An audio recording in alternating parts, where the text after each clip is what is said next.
Good evening friends. આજે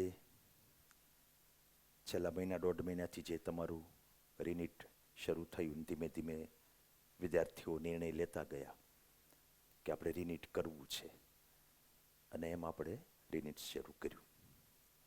સૌથી પહેલાં તો પ્રશ્ન રિનીટ કરવું કે નહીં એ આવતો હોય. તમે તો ડિસાઇડ કરી લીધું છે, પણ છતાંય તે આજે હું જે વાત કરવાનો છું એ રિનીટ શું કામ કરવું જોઈએ, કેવી રીતે કરવું જોઈએ, હવે કેવી રીતે તૈયારી કરીએ તો આપણે આ વખતે ક્રેક કરી શકીએ, એડમિશન લઈ શકીએ MBBSમાં, એ બહુ અગત્યની વાત આપણે કરવાની છે. તમે બધા શાંતિથી બેસી શકો હોલની સાઇઝમાં, એટલે થોડું ખુરશીને બદલે નીચે બેસાડ્યા છે. એવું લાગે ત્યાં તમને સહેજ આમ આડાવડા પગ બધું કરવાની છૂટ છે, બહુ એવું એરટાઇટ બેસવાની જરૂર નથી. ધ્યાન દેવાનું છે પ્રોપરલી, કારણ કે પછી રિનીટ એ એક દ્રષ્ટિએ મોર મેચ્યોર મિશન કહેવાય. 11th બાળક આવ્યું હોય ત્યારે એને અવારનવાર બધી સૂચના આપવી પડે કે હોમવર્ક કેમ કરવાનું, ટેસ્ટની તૈયારી કેમ કરવાની, લેક્ચરમાં શું ધ્યાન રાખવાનું, રિવિઝન કેમ કરવાનું. અને એ કદાચ 4-6 મહિને ગળે ઉતરે બધી વાત તોય ચાલે એમ હોય, કારણ કે આખા 2 વર્ષ દરમિયાનનો સમય હોય. રીનીટમાં સૌથી મોટી ચેલેન્જ હોય એ ઓછા સમયગાળામાં એ જ કરવાનું જે ઓલા લોકો 2 વર્ષે કરે છે. એટલે વારંવાર આવું બધું આપણે નહીં કહી શકીએ. ફોકસ વધારે આપણે ભણવા ઉપર જ કરવું પડશે. એટલે ધ્યાન દેજો હું જે કહું છું, ચોક્કસપણે તમારામાં ઘણો ફેર પડશે, તમને ઘણો ફાયદો પણ થશે. પહેલાં તો રિનીટ કરવું જ શું કામ જોઈએ? કેટલાક જેન્યુઅન કારણોમાં રિનીટ કરવાનું થતું હોય. કાં પહેલી વખતે આપણે જ્યારે કરતા હોઈએ ત્યારે વર્ષ દરમિયાન કોઈ લાંબી બીમારી કે કોઈ એવા પ્રસંગો બન્યા હોય કે આપણે લાંબો સમય સુધી અભ્યાસ નબળો કરી શક્યા હોય, પ્રોપરલી ના કરી શક્યા હોય, એક કારણ એ. બીજું કારણ એ આપણી ચોઇસ ખરાબ થઈ ગઈ હોય, મતલબ કે જે તે સ્કૂલ કે ઇન્સ્ટિટ્યૂટમાં આપણે એડમિશન લીધું હોય એને પ્રોપરલી સ્કિલફુલી તમને ભણાવ્યું ન હોય, એની કેપેસિટી ન હોય એ સંસ્થા. અથવા એ બધું ઓકે હતું, આપણાથી ધ્યાન ન દેવાનું. કોઈને કોઈ સોબત ફેર થઈ ગઈ હોય, 4-6 મહિના આપણે બગાડી નાખ્યા હોય, તો હવે આપણે એવું ન કરીએ અને આપણું ઓરિજિનલ તાકાત કામે લગાડી અને ફરી વખત એક ચાન્સ લઈએ. અથવા ચોથું મેઇન રીઝન કે એક્ઝામ દરમિયાન કોઈક એવી ગંભીર મિસ્ટેક કરી બેઠા કે જેને કારણે આ વખતે મળવાનું હતું એમાંથી રહી ગયા. આવા કોઈને કોઈ કારણોથી આપણને એમ લાગે કે આપણે જોઈએ એવા માર્ક નથી લાવ્યા, અને પછી આપણને તીવ્ર ઈચ્છા છે કે મારે કરવું છે તો MBBS જ, તે મને નીચેનું નથી ફાવતું, આયુર્વેદિક કે હોમિયોપેથિક કે ડેન્ટલ કે પેરામેડિકલ વગેરે. અને રિઝનેબલી પાછું આપણે એવું ફીલ કરતા હોય કે યસ, હું મહેનત કરી શકીશ, મને પ્રમાણસરનું આવડી શકશે. થોડા 10માના પ્રમાણમાં સારા ટકા હોય, આપણી ઈચ્છા પણ વધારે હોય કે ના મારે કરવું તો આ જ કરવું, કારણ કે એ ડ્રાઇવિંગ ફોર્સ તરીકે જોશે, તમને કોન્ફિડન્સ અપાવશે, તમારા નિર્ણયને એક વ્યાજબી લેજિટિમસી આપશે. એટલે મને શું ગુજરાતી કહેવાય, મતલબ એક વ્યાજબીપણું તમને કહે છે કે ના ઓકે, મેં નિર્ણય લીધો એ બરાબર છે. હાવ હવામાં નિર્ણય નથી લીધો, અથવા હાવ બીજા હું કહેશે એટલે નિર્ણય નથી લીધો. મને એવું લાગે છે કે આ વર્ષના તમે જે લોકો રિનીટમાં છો એમાં મેજર 2 રીઝન હશે. એક, કાં અહીં સિવાયના છે એનાથી ખોટી સંસ્થા પકડાઈ ગઈ છે, અથવા પેપર જે રીતે અઘરા નીકળ્યા આ વખતે 3 સબ્જેક્ટમાં, કેમિસ્ટ્રીને આમ તો વાત કરતા, બાયોલોજીને, ફિઝિક્સ મેઇન, આટલું બધું ટ્વિસ્ટિંગ ક્યારેય થયું નહોતું નીટના ઇતિહાસમાં. PMT હતું ત્યારે. મતલબ કે ઓલ ઓવર ઇન્ડિયા નીટની તૈયારી કરનાર સ્ટુડન્ટ, કરાવનાર ટીચર, સ્કૂલ હોય કે કોચિંગ હોય, સ્ટેટ લેવલનું કોચિંગ હોય કે નેશનલ લેવલનું હોય, કોઈ ફિલોસોફિકલી વિચાર જ ના કર્યો હોય કે આટલા લેવલ સુધી પૂછાઈ શકે. અને એવું ડ્રાસ્ટિક ચેન્જ પેપરમાં આવ્યું. વારંવાર કહેવામાં પણ આવ્યું હોય છે તે ટીચર્સ દ્વારા કે અઘરું નીકળે કે સહેલું નીકળે, તમે ઇન્ડિયાના પહેલા 1.5 કે 2 લાખની વચ્ચે હોવા જોઈએ તો તમે રહી જ શકો. એને માર્કારી મતલબ ન હોય, એને મેરિટ સાથે મતલબ હોય. છતાંય બધાનું અંદરનું કોપિંગ મિકેનિઝમ, સ્વભાવ અલગ અલગ હોય. સહેલું હોય તો એ મેદાન મારી જાય એમ હોય, પહેલા 1 લાખ 1.5 લાખમાં આવી જાય એમ હોય. પણ અઘરું હોય તો કાં ગભરાઈ જઈને બધું ભૂલી જાય, કાં અસ્વસ્થ બની જાય, પેપરમાં ગાંગા બની જાય. ઘડીક આ કરું, ઘડીક આ કરું, ઘડીક તે કરું, કોઈ પ્રશ્નમાં અટવાઈ જાય. પછી એ જે મિસ્ટેક કરે એ એટલી બધી ખરાબ મિસ્ટેક હોય કે એ પોતે કે બીજા કોઈ માની ન શકે કે આનાથી આટલી મિસ્ટેક થઈ શકે. ના ટાઈમ મેનેજમેન્ટ પ્રોપર રહે, ના વિચારો ઉપર કંટ્રોલ પ્રોપર રહે, ના આપણે ડિસિઝન પ્રોપર લઈ શકીએ કે આ સોલ્વ કરવો કે છોડવો, સોલ્વ કરવો કે છોડવો. ટૂંકમાં તમામ રીતે પેપર ઉપરનો જે કંટ્રોલ હોવો જોઈએ ને હોશિયાર વિદ્યાર્થીમાં, એ જતો રહે. આ વખતે એવું થવાના ઘણા કારણો છે. તમે બેઠા એમાં ઘણાને એવું થયું હશે. અને બીજા વિદ્યાર્થીઓ જે હજી રીનિટમાં જોઈન નથી કર્યા એમની સાથે વાતચીત, ક્યારેક ગાઈડન્સ લેવા આવે, હજી આવતા જ જાય છે. તો એક પ્રકારે આ વર્ષે આખા ગુજરાતમાં નહીં બલ્કિ આખા ઇન્ડિયામાં બી ગ્રુપના વિદ્યાર્થીઓમાં એક સોપો પડી ગયો ને એમ કહીએ તો ચાલે એવું થયું. આમ ધરબાઈ ગયા રીતસરના કે હારું આવું થોડું આપણાથી થઈ શકે.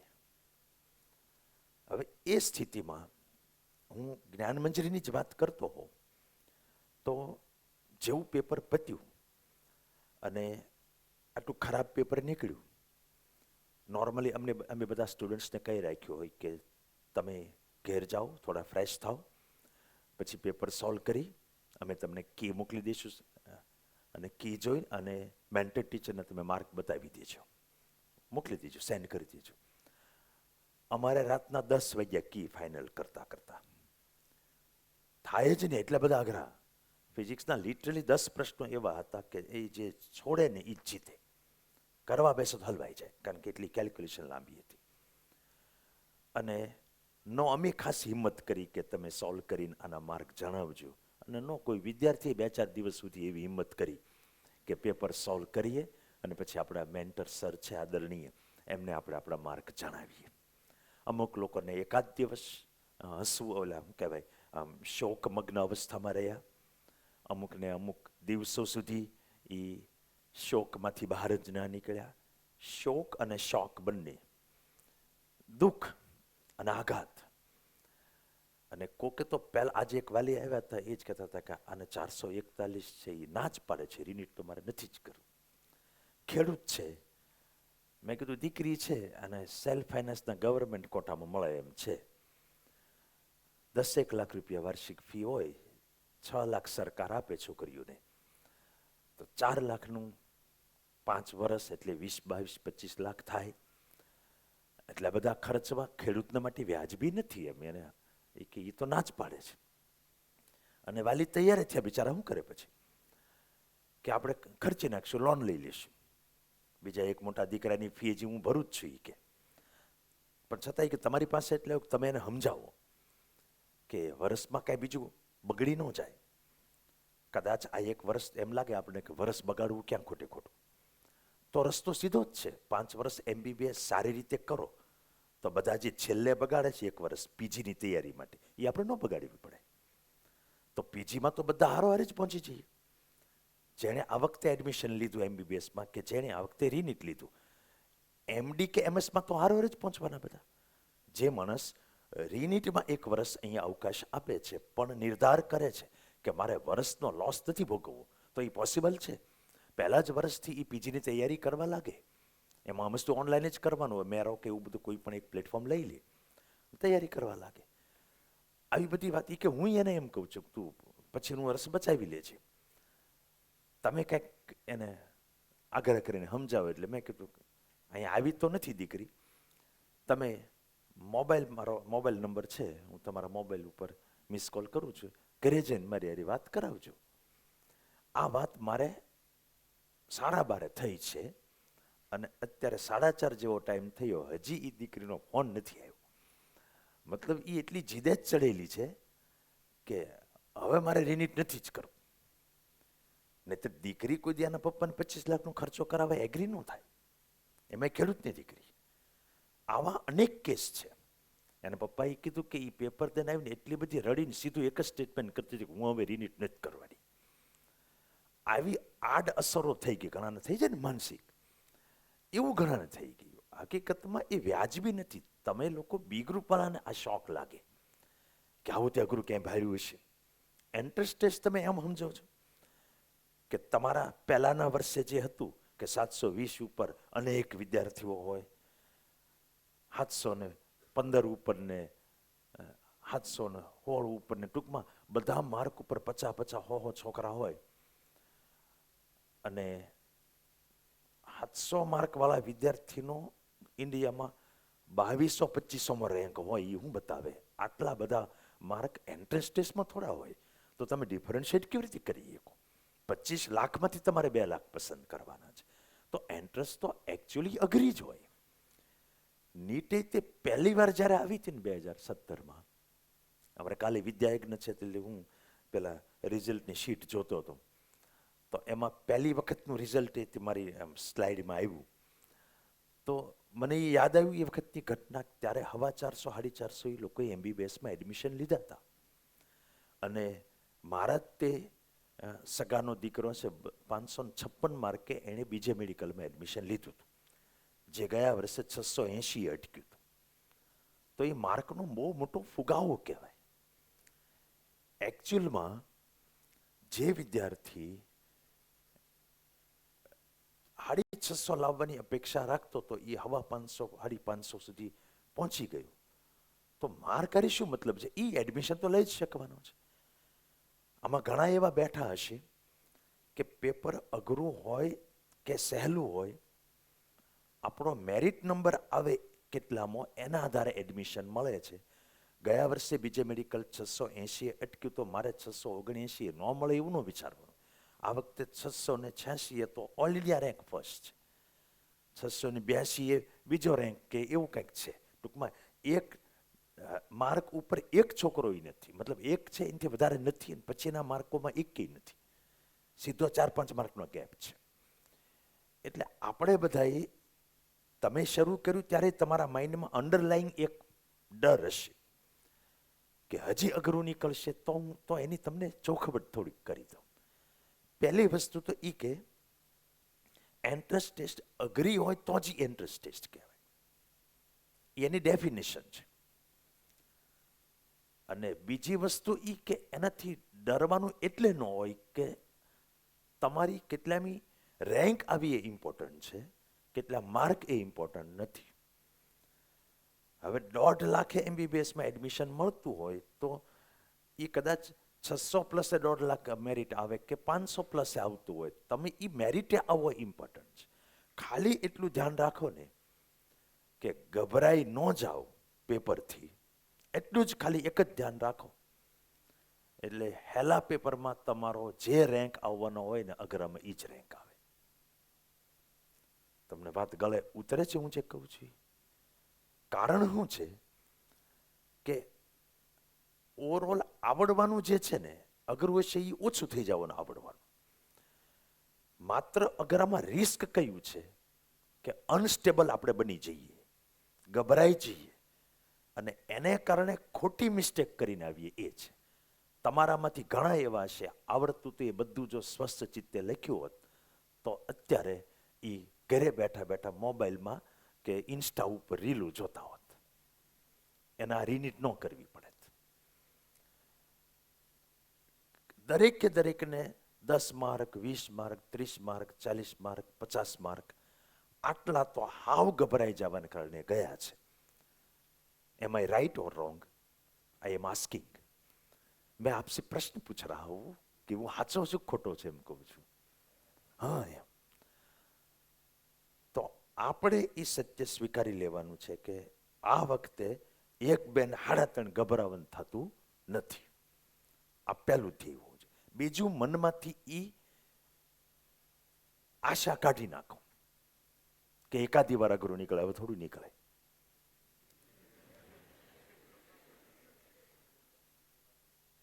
ઓલે વખતે કે ચોરી બહુ બધી થઈ હતી ને બધું બહુ ઊંચી ગયું હતું એટલે આ લોકોએ આ વખતે દાજ કાઢી. બાકી માણસોમાં દયા જેવું તો હોય જ ને કે આવું થોડું કરે. આમાં ખોટામાં એનામાં આખા ભાવનાત્મક વસ્તુ આવવા માંડે.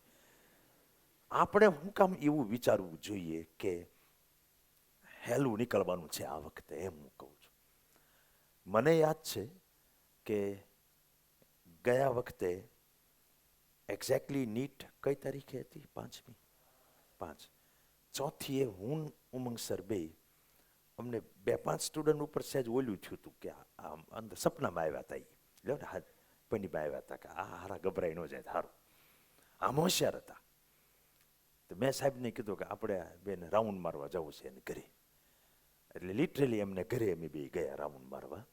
અને એ 4-5 જણા હતા, એ બધાને ઘરે જઈને ઊભા થતા પહેલાં મેં ખુદે, આ સાહેબ સાક્ષી છે, એને હું સલાહ આપી તમને કહું છું કે તમે એવું વિચારીને જાઓ કે ખરાબમાં ખરાબ પેપર નીકળે તો મારે શું કરવા, આ તૈયારી સાથે જાઓ. અને એને હું સમજાવીને આવ્યો હતો, આ તૈયારી શું કામ રાખવાની કે પછી એના કરતાં તો સારો જ નીકળવાનો હોય. તમે ખરાબમાં ખરાબ પેપર વિચારો એની કરતાં તો સારું જ નીકળવાનું હોય. એટલે તમારી અંદર પેપર જોઈને રિએક્શન પોઝિટિવ આવે. આ તમારે પેપર જોઈને રિએક્શન નેગેટિવ એટલે આવ્યા કે તમે બધા સારું સારું ફૂલ ગુલાબી વિચારીને ગયા હતા અને અઘરું ભાળી ગયા. એટલે આપણે મેન્ટાલિટી એવી ન રાખવી જોઈએ કે એન્ટ્રન્સ તો અઘરું જ હોય ને યાર. આપણે શું કરવાનું છે આપણે ખબર છે કે આપણે તૈયારી કરવાની, આપણી જેટલી કેપેસિટી એટલી કરવાની. પણ એનાથી કાંઈ અપેક્ષા ન રખાય. કોમ્પિટિશન છે, એમાં હેલું કે અઘરું તમે જો સત્ય સ્વીકારી લો તો કોઈ ઇસ્યુ નથી. આ વર્ષના એડવાન્સના રિઝલ્ટમાં તમે હારી ભણતા હોય ને તમે સાંભળ્યું હોય તમને ખબર પડશે કે એડવાન્સમાં કેટલા અઘરા પેપર નીકળતા હોય છે. એનું તમને ઉદાહરણ, એક તો એડવાન્સ રાખ્યું કોણે હોય કે બીજે મેડિકલ માહિતી મળી રહે પછી માર્ક વધ્યા રહે એવા હોશિયારે એડવાન્સમાં રાખ્યું હોય. અમે ચાહણી મારતા મારતા એડવાન્સમાં લઈ ગયા હોય, બધાને ન આપ્યું હોય. પહેલાં 1-2 મહિના કોમન ભણાવ્યા હોય, પછી એમાંથી મેન્સને બોર્ડને અલગ કર્યા હોય, પછી મેન્સમાં 2-4 મોક ટેસ્ટ લીધી હોય, 10માના ટકા લીધા હોય ધ્યાનમાં, અહીંયા કેવા ટેસ્ટમાં માર્ક લાવે, કાઉન્સેલિંગ કર્યું હોય, એના આધારે વીણીને એમ માંડીને અલગ કર્યા હોય કે આ એડવાન્સમાં હાલશે. એ એવા ટાચકા જેવા સ્ટુડન્ટ હોય કે એણે જો બી ગ્રુપ રાખ્યું હોય ને તો બીજે મેડિકલમાં જાય જ તે. એવા પકડ્યા હોય 25-30 બાળકોને, એને આપણે એડવાન્સની તૈયારી કરાવતા હોય આઈઆઈટીની. અને લગભગ બધી સ્કૂલમાં એવા લોકો જ પસંદ કરે કે મારે આઈઆઈટીની એક્ઝામ આપવી છે. તોય તે તમને કહું છું કે એમાં આ વખતે 20% કટ ઓફ આવ્યું. એટલે સમજ પડે તમને, આઈઆઈટીનું જે સિલેક્શનનું લિસ્ટ પડે ને આટલા જણા સિલેક્ટ થયા. નીટ જેવું નહીં, આપણે તો ક્વોલિફાય કરવાના માર્ક આવે એ નહીં. આ તો જેટલી સીટ આઈઆઈટીને અવેલેબલ હોય એટલા સિલેક્ટ કરે. તો એ સિલેક્શન 20% આવ્યું. મતલબ ખબર પડે, 20% માર્કે આઈઆઈટીમાં એડમિશન મળી જાય. આટલા હોશિયાર બાળકો નહીં. તો તમે શું રોદણા રોવો છો અઘરું અઘરું અઘરું? એને કેટલું અઘરું આવતું શીખ્યો છે તે હું લોકો આઈઆઈટીનો ધંધો બંધ કરી દેવાનો અને આપણે કરવાનું જ આપણાથી આ ન થાય તો અઘરું હોય એવી જે મેન્ટાલિટીવાળા હાલે જ નહીં. એટલે આપણે એ સત્ય સ્વીકારી લેવાનું છે કે અઘરું હોય કે સહેલું હોય, મારે જે શીખવાનું છે એ અલગ વસ્તુ છે. અને પરીક્ષામાં મારે એક જ કામ કરવાનું છે, આવડે એ લખવાનું છે, ન આવડે એ છોડવાનું છે. હવે એમાં અઘરું હોય તો વધારે છોડવાના આવે. પણ એટલું ધ્યાન રાખવાનું કે જે ન આવડે રિયલી એ જ છૂટવા જોઈએ. ખોટા છૂટી ગયા નહીં ન રહે. ડરને કારણે કે હેપતાઈ જવાને કારણે કે માઇન્ડ ઉપરથી કંટ્રોલ જતો રહેવાને કારણે ઓલા જે 4-5 જણાને ત્યાં અમે ગયા હતા એમાંથી 2 જણા 3 કલાક સ્વસ્થ રહીએ ગયા, 3 ન રહીએ ગયા. આ 5 700 ઉપરની રેન્જવાળા હતા અને 5ને ઘરે જઈને આપણે કીધું હતું કે અમારે તમારી પાસે 720માંથી 720ની અપેક્ષા છે. આવું એને મોટો મોટ એક્ઝામના 24 કલાક પહેલાં કીધું હતું. એટલે હોશિયાર, મતલબ કેપેબલ 5 હરખા હતા. પણ જે મતલબ એમાંથી એટલા હોશિયાર હતા એટલે પહેલી કલાક સુધી તો ખેંચી લીધું, 1.5 કલાક સુધી કોકે ખેંચી લીધું. પછી ઓલો અંદરથી જે સ્વભાવ બીકણો હોય ને એ ક્યાંક ને ક્યાંક હેપતાઈ જાય, ગભરાઈ જાય. એને કારણે માર્ક પછીના પેપરમાં બધા ડાઉન થવા લાગ્યા, મતલબ મિસ્ટેકો થવા લાગી, યાદ આવવાનું ભૂલાવા લાગ્યું, આ બધું થયું. એટલે આપણે પહેલેથી એ તૈયારી સાથે સ્ટાર્ટ કરવાનું છે. પછી થોડું ઘણું ઘણા લોકોને એમ લાગ્યું કે ગયા વર્ષે જે રિનીટ કરતા હતા એ બધા તો કેવા હતા, અમુક 600 માર્કવાળા રિનીટ કરવા આવ્યા હતા, કારણ કે એમનું 605 અટક્યું હતું, તો 604 વાળો સાહેબ આપણે હતો, છેલ્લે આવ્યો હતો અને છેલ્લા રાઉન્ડમાં ન મળ્યું. હવે એ લોકોમાં એટલી કદાચ બુદ્ધિ નહીં હાલી હોય, એ લોકો સમાજમાં એવું વાતાવરણ ફેલાયું કે અમે તો મરાઈ ગયા, ગયા વખતે 600 માર્ક હતા, આ વખતે તો હવા 500 થઈ ગયા મારે. એને એ ભાન નથી પડતી કે એ વખતે તને 600 નહોતું મળ્યું, આ વખતે હવા 500 તને મળી જવાનું છે. ઇમ્પોર્ટન્ટ થિંગ એ જ નથી કે માર્ક અપ થયા ડાઉન થયા. ઇમ્પોર્ટન્ટ થિંગ રિનીટ વાળાને એ છે કે એમબીબીએસમાં નહોતું મળતું, એ મળતું થયું કે ન થયું. તો તમે મનમાંથી એ કાઢી નાખો, તમે તે એવું નહીં રાખો કે આ વખતે મારા 450 માર્ક છે કે 450 છે કે 400 છે, તો આવતા વખતે કેટલા રહેશે. ઇમ્પોર્ટન્ટ થિંગ એ છે કે આ વર્ષે થયેલી મિસ્ટેક, આ વખતે આપણે મેળવેલું આપણું 3 સબ્જેક્ટનું નોલેજનું સ્તર, આ વખતે આપણે મેળવેલો નીટનો એક્ઝામનો એક્સપિરિયન્સ, એ બધાથી હું અપ જઈશ કે નહીં જાઉં. એવું જો માણસ વિચારે ફેરલી તો એનો જવાબ આમાં જ આવે. કોઈ માણસ આટલા અનુભવો પછી સ્વેચ્છાએ પોતાની ઈચ્છાથી 11-12 કદાચ કોઈક માણસ પોતાની ઈચ્છાની વિરુદ્ધમાં પણ કરવું પડે, મા બાપના દુરાગ્રહથી. રિનીટ કોઈ પરાણે ન કરે, કારણ કે તમારી ચોઈસ હોય કે મારે ગમે એમ કરીને કરવું જ છે એમબીબીએસ, અને આ વખતે ભૂલ થઈ તો 1 વર્ષ બેસી.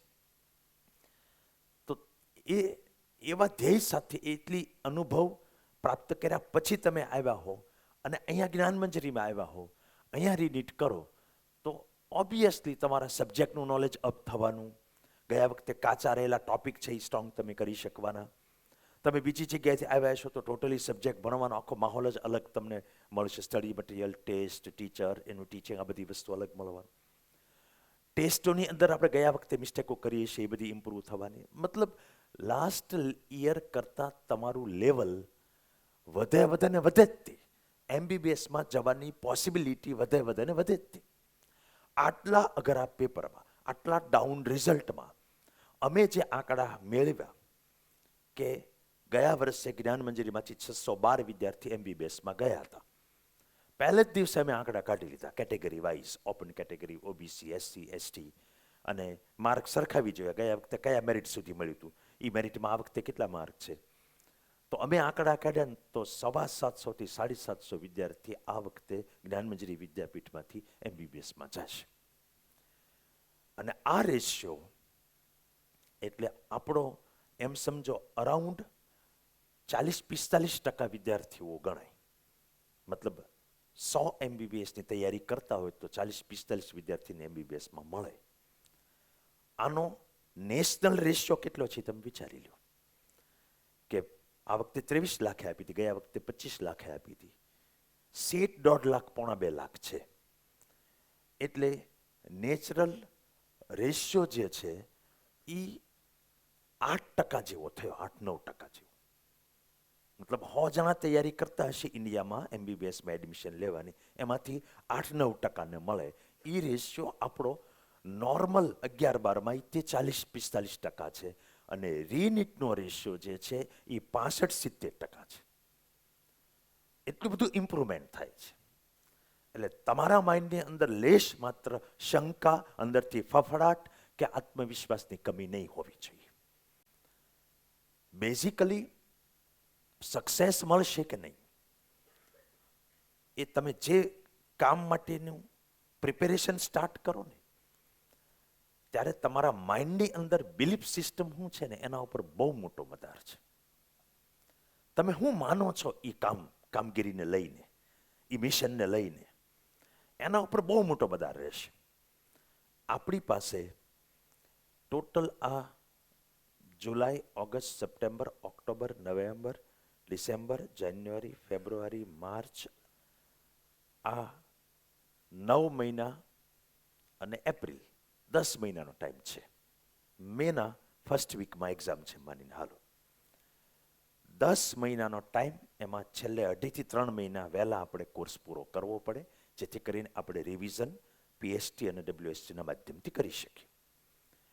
એટલે 7.25 મહિનામાં આપણે સિલેબસ પૂરો કરવાનો થાય. એટલા સમયમાં આપણે એક મિશન ઉપર નીકળ્યા છીએ 10 મહિનાના. અને એ દરમિયાનમાં અનેક ચેલેન્જ આવશે. વચ્ચે ક્યારેક કંટાળો આવશે, વચ્ચે ક્યારેક કોઈક પ્રલોભન આપણને બીજી બાજુ ખેંચી જશે, વચ્ચે ક્યારેક માર્ક ડાઉન થશે, આપણે નાસીપાસ થઈશું, વચ્ચે ક્યારેક ઘરેથી ઠપકો મળે અથવા તો ખાલી જસ્ટ વાત કરે તે આપણને લાગી આવે, ક્યારેક થાકી જઈએ કે યાર કેટલું કીનું કર્યા કરવું. આપણે હ્યુમન બિઈંગ છીએ, ઇમોશનથી ભરેલા છીએ, આવું બધું થવાનું. પેપરો અઘરા નીકળે, અનિશ્ચિત નીકળે, હોસ્ટેલોમાં ફાવે ન ફાવે, પીજીમાં ફાવે ન ફાવે, આપણી સાથે મિત્રો હોય એમાં ફાવે ન ફાવે, કોઈ સબ્જેક્ટ ફાવે ન ફાવે, કોઈ ટીચરમાં આપણને મજા આવે ન આવે. There are so many challenges. હવે એ આખા 10 મહિનાના મિશનમાં સ્ટાર્ટ કરતી વખતે તમે મેન્ટલી કેટલા પ્રિપેર છો? એમનામ ન થયા. 11મો માણસ એમનામ ચાલુ કરી હતી, કારણ કે ત્યારે એની માથે વીતી ન હોય કે એ હું કામ કરવા નીકળ્યો છે. એને આપણે અલગ અલગ ઓરિએન્ટેશન અને સભાઓ દ્વારા અને વિદ્યાયજ્ઞ દ્વારા અને વાલી મિટિંગ દ્વારા એને ધીમે ધીમે એના લોહીનું, એના વિચારોનું પરિવર્તન કરવા આપણે ટ્રાય કરતા હોઈએ. તમે બધું જાણીને નીકળ્યા છો, એટલે તમારે આ સીધું જ ગેરમાં ગાડી પાડવાની છે. આમાં સેટ થવા આ 2020 છે. આ ટેસ્ટ મેચ નથી કે સેટ થવામાં તમે ઓરું બગાડી નાખો. હવે એવે વખતે છે ને, સૌ પ્રથમ આપણી બિલીફ સિસ્ટમ છે એ પ્રોપર હોવી જોઈએ. બિલીફ સિસ્ટમ પ્રોપર મતલબ સેલ્ફ કોન્ફિડન્સ અને બધા જ પ્રકારની પ્રિપેર્ડનેસ, તૈયારી કે જે થવાનું હોય થાય. મેં મારી લાઈફ પાસેથી 1 વર્ષ માંગણી કરી છે મારા પોતાના ટેસ્ટિંગ કરવા માટે. અને તમને એ કહી દઉં, અમુક બાળકોના માઇન્ડમાં એવું હોય, ખાસ કરીને અમારા અહીંયા જૂના વિદ્યાર્થીઓ હોય ને, રિનીટ કરવા હોય ને, થોડા દિવસ અમે હામાં મળીએ ને, આમ થવાહે દોડતા હોય, સર સર કેમ છો, મજામાં, ગુડ ઇવનિંગ, ગુડ મોર્નિંગ, તમે તમને દેખાતા નથી, નવી વાતો કરે આખી, મેં તમારી રીલ જોઈ હતી ને તમે એમાં સરસ ડાન્સ કરતા હતા, આવી વાતો કરે આપણી. ટૂંકમાં સામેથી હારા થાય આપણી પાસે. અને રિનીટ કરવા આવે ને ત્યાં હામાં મળ્યા હોય ને તો આમ રસ્તો બદલી નાખે. કાં તો દાદરામાં હામાં મળ્યા હોય હેઠું જઈને દાદરો ફટાફટ ચડી જાય. અમે સમજી શકીએ છીએ, એના મનમાં એમ થાય કે સર હું મારા વિશે વિચારશે, કે ઓલા 2 વર્ષ સુધી આટલું આટલું કીધું તોય ટૂંકમાં દે ફીલ ગિલ્ટી. એ તમારી રીતે ઘણા બધાને રિનીટ કરતી વખતે તમારા સગાવાલા પૂછે, તમારા પેરેન્ટ્સને પૂછતા હશે કે તમારો ઓલો મોટો મુન્યો શું કરે, ભણતો તો જ્ઞાન મંજરીમાં કે ભણતો તો 11-12માં બી ગ્રુપમાં, તેને શું થયું? તો એ તે નિશાસા સાથે કહેશે કે એને માર્ક ન આવ્યા તમે 1 વર્ષ વધારે કરવાનું વિચાર્યું. તમે તે ઘણી વખત એટલે નજર ચૂકાવો છો, તમને ગિલ્ટી ફીલ તમે કરો છો, જાણે તમે કંઈક ક્રાઇમ ન કર્યું હોય. હવે તમે વિચાર કરજો જરા, દુનિયામાં કેટલા કેટલા ક્ષેત્રમાં લોકો 1 વખત ફેલ થાય પછી ફેલ્યોર સ્વીકારી લે છે, અને કેટલા ટકા લોકો 1 વખત ફેલ થાય પછી એ ફેલ્યોર સ્વીકારતા નથી. બીજી વાર, ત્રીજી વાર, ચોથી વાર, એ જ્યાં સુધી સક્સેસ ન મેળવે ત્યાં સુધી આગળની બધી ફેલ્યોરને એ અનુભવ સિવાય કાંઈ નથી ગણતા. ફેલ થવું એ કોઈ સજા નથી, એ ઘણી વખત તો ચાન્સ હોય છે, ઓપોર્ચ્યુનિટી હોય છે આપણામાં કરેક્શન કરવાની. કયો માણસ હારો એમ કયો છે? 3 કેટેગરી થઈ. એક ઈ કે જેને માર્ક આવી ગયા લઈ લેશે એડમિશન, એક ઈ જેને નથી આવ્યા, એના 2 પેટા પ્રકાર થાય ને. એક ઈ કે જેને MBBSમાં મળશે, બરાબર, આ પહેલી કેટેગરી. હવે બીજી કેટેગરી છે એ કઈ નહીં મળે. ઓકે, નહીં મળે એમાં બે કેટેગરી આવશે ને. નહીં મળે એટલે એમાં સમજો ને ફેલ. હાલો, ગામની હારો આપણે શબ્દ વાપરીએ. ન મળ્યું એટલે આપણે જે કામ કરતા તે ન થયું એટલે ફેલ જ થઈને એમાં વાંધો છે. ફેલથી કઈ બીવાનું ન હોય. તમને ખબર છે કેટલા કેટલા કોર્પોરેટ વર્લ્ડમાં સ્પોર્ટ્સમાં તમે ગણી લો, તમે એમ માનો છો નેશનલ લેવલની ટીમમાં કે આઈપીએલમાં સિલેક્શન માણસ આ બધાને ઓલો કયો છોકરો 14 વર્ષનો સિલેક્ટ થયો, રઘુવંશી કે સૂર્યવંશી? સૂર્યવંશી. બધાને 14 વર્ષે ચાન્સ લાગી જતો છે એમ સમજો. 42 વર્ષે ઓલો ભાઈ, હમણાં એક પિક્ચર આવ્યું હતું ક્રિકેટરનું, કયું પિક્ચર? પ્રવીણ કેવું તાવડે? તાંબે. કેટલી બધી વખત નહીં તો 20 સિઝનની અંદર એને સિલેક્ટ ન કરવામાં આવ્યો. તો એવરી યરે એને રિનીટ જ થઈ. એટલે કેમ રિનીટ જ ને? એટલે કે રિનીટ એટલે કે એનામાંથી શિંગડા છે. વોટ ઇઝ રિનીટ? મતલબ બીજો પ્રયાસ. હવે આમાં એક કેટેગરી એવી છે ને, એ હું જે સવારે વાલીયારી વાત કરતો તેવી કેટેગરી. પહેલા જ દિવસે ઘરે જઈને તરત રોતા હું કીધું હું રિનીટ નથી કરવાની. એટલે એક ઈ કે જેણે ફેલિયર છે એ સ્વીકારી લીધું, અને એક ઈ કે જેણે ફેલિયર ન સ્વીકાર્યું. આ હોલમાં બેઠા આ બે માંથી કઈ કેટેગરીના નથી સ્વીકારવી કેટેગરી? તો શરમ કોને રાખવી જોઈએ? ટેલ યોરસેલ્ફ. શરમાવું કોને જોઈએ? સામે ટીચર મળે તો હેઠું કોને જોઈ જવું જોઈએ? જે ડરપોક માણસ છે, જે મહેનતથી ડરે છે, જે પડકારોથી ડરે છે, અને પડે એનો વાંક જ નથી, પડ્યા પછી પડ્યા રે ને એનો વાંક છે. ઊભું થવું જોઈએ ને પછી એમાંથી ટ્રાય કરવી જોઈએ કે ભાઈ હું કરું તો ન પડું. એટલે મનમાંથી આમ નાલિશી ભરી ફિલિંગ કાઢી નાખો. ક્રાઇમ આ લોકોએ કર્યું છે. તમે તો જિંદગીનો બહુ મોટો પાઠ શીખો છો. અને હું કઈ મારું કામકાજ કે આમ હાવ ઓલું નથી, ઓલા કથાકાર બાપુ હોય ને અથવા તો સાહિત્યકાર હોય કે સામે જેવું ઓડિયન્સ હોય બધાને સારું સારું લાગે એવું બોલવાનું. અને અહીંયા કોઈ એવાય નથી બેઠા કે જેને મારે પરાણી રીની રખાવાનું હોય. એટલે કોઈ ધંધાકી હેતું નથી. તમે તો રાખ્યું છે ને હું વાત કરું છું. હવે હું એટલે વાત કરું છું કે રાખ્યું છે ને એને હવે ફરી વાર નથી રાખવાનું. સમજાય છે કે હું કહું? એ માટે થઈને અમે આ સેમિનાર ગોઠવ્યો છે, આજની આ સભા ગોઠવી છે કે 65-70% તો ટર્ન અરાઉન્ડ રેશિયો છે આપણો રિનીટમાં. એટલે આ લોકો જાય છે MBBSમાં. કેમ હોય 100% ન જઈએ? કે બધા આવ્યા તો છે એ માટે જ તે. તો આપણે એકેય નમતું નથી જોખવાનું. એટલે પહેલાં તો એ તમે રાખો કે તમે હકીકતમાં વધારે સારી રીતે ડૉક્ટર થઈ શકશો. હંમેશા જોજો. હમણાં હું એક ઇન્ટરવ્યૂ જોતો હતો. અમારે તે મોબાઈલ તો જેના હાથમાં આવે ને મોબાઈલ તો મોબાઈલ છે, એમાં એ બધું વયું જ જાય. ઘડીક યુટ્યુબમાં ક્યાંક વયું જાય, ઘડીક ક્યાંક રીલુમાં ધ્યાન વયું જાય, એવું થતું જ હોય. પછી જેવો જેનો ઇન્ટરેસ્ટ એ પ્રમાણેની રીલું આવે.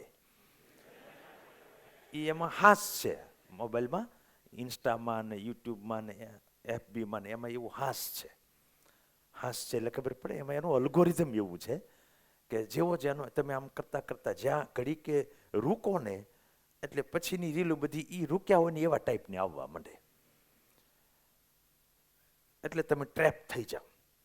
તો અમે ક્યાં રૂકતા હોય? જેમ કંઈક શીખવા મળતું હોય. This is what we are looking for. અમે એ જોતા હોઈએ કે આ વિદ્યાર્થીઓને કંઈક આપણે સારું એમાંથી આપણને જાણવા મળે. તો એટલે તમે નામ સાંભળ્યું ગોપાલ ઇટાલિયા?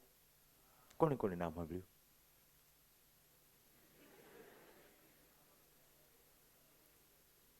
સાચું નહીં?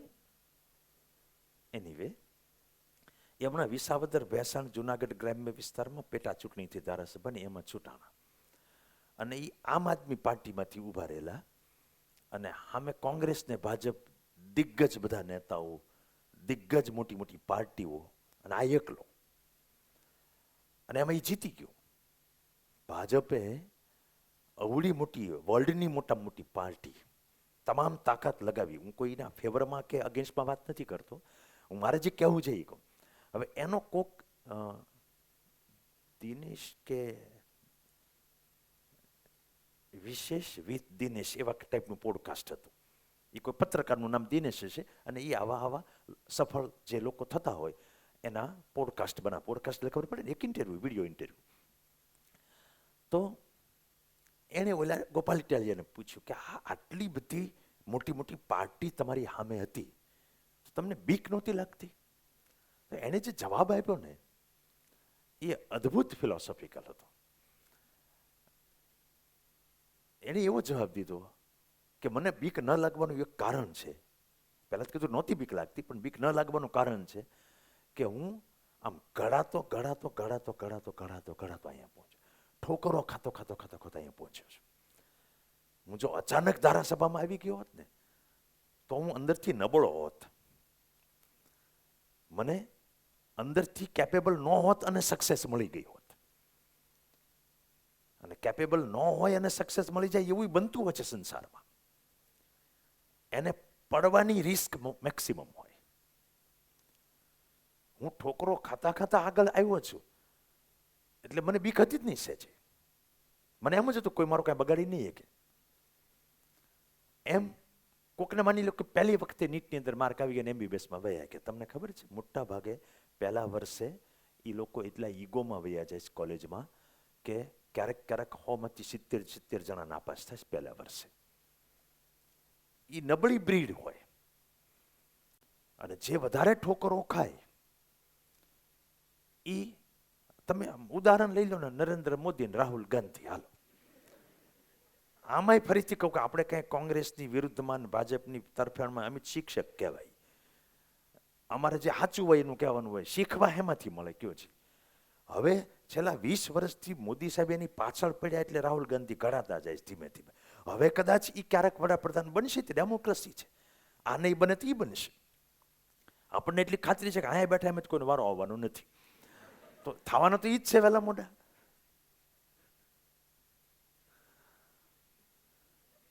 તો હવે એને વાંધો નહીં આવે. એટલે ઠોકરો તો હોવી જોઈએ. તમે મેડિકલમાં જશો તો તમે ત્યાં કંઈક ન્યાયથી નાની મોટી નિષ્ફળતા મળશે. એક વખત તમે નિષ્ફળતામાંથી પદાર્થ પાઠ લઈ અને સફળતાના એક વખત બે વખત ગમે ત્યારે જેમ બધું નિષ્ફળતા એમ સફળ થવાના ચાન્સ વધે. પછીનું સાંભળજો, સફળ ટક્યા રહેવાના ચાન્સ વધે. એટલે ઠોકરોનું તો વેલકમ જ કરવાનું એમ. અને નિષ્ફળતા ત્યાં સુધી નિષ્ફળતા ન હોય જ્યાં સુધી તમે સ્વીકારો નહીં. આ બધા થઈ ગયા નિષ્ફળ. અને એમાંય પપ્પાના પૈસા ખર્ચીને કોઈક એડમિશન લઈ લેશે, તમારી જેટલી મેચ્યોરિટી એનામાં નહીં આવે, કારણ કે એ ઘસાયા નથી એટલું. રિનીટ કરવું એ આમાં પ્રવાહ તરવા જેવું છે. કેટલાની સામે તમારે સતત તમારી જાતની સાથે કાઉન્સેલિંગ કર્યા કરવું પડે. કોક આવું બોલે, કોક તેવું બોલે, કોક સારું બોલે, કોક ખરાબ બોલે. આ બધામાં આપણે ત્યાં સુધી ધીરજ રાખવી પડે કે ફરીથી આપણે MBBSમાં એડમિશન ન લઈ લઈએ. અને એ શક્ય છે જ તે. પણ સતત માઇન્ડમાં રહેવું જોઈએ કે આ વખતે જે કાંઈ મિસ્ટેક થઈ છે એ બધી મારે સુધારવાની થાય છે. એટલે ઓવરઓલ હું એવું કહેવા માગું છું. આમ ક્યાંથી જાય? અહીંથી હાલો આવ્યું, લીટી વાળું આવ્યું, હાલશે ને? કરતો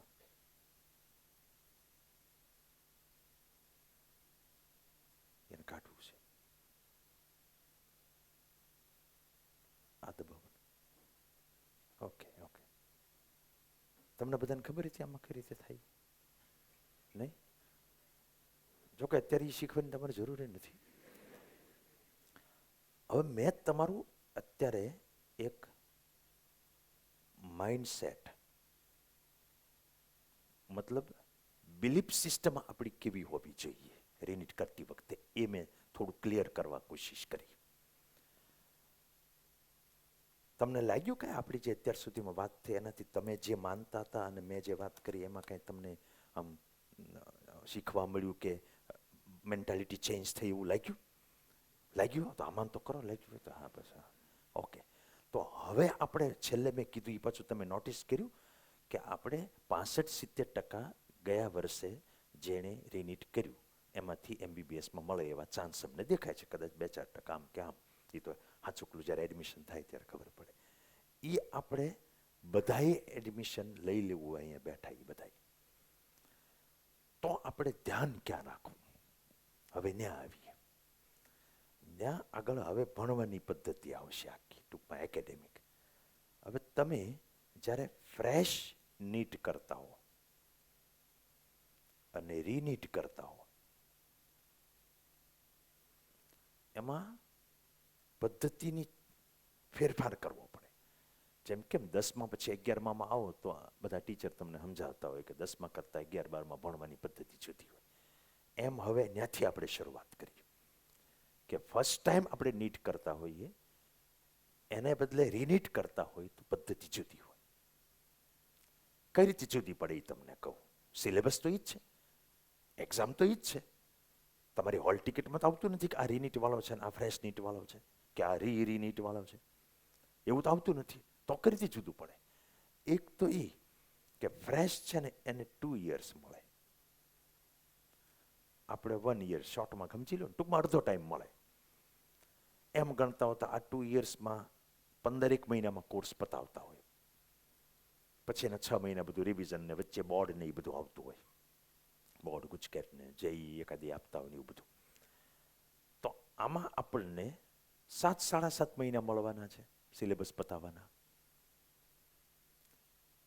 હવે એની સામે આ લોકોને એક્સપિરિયન્સ ન હોય,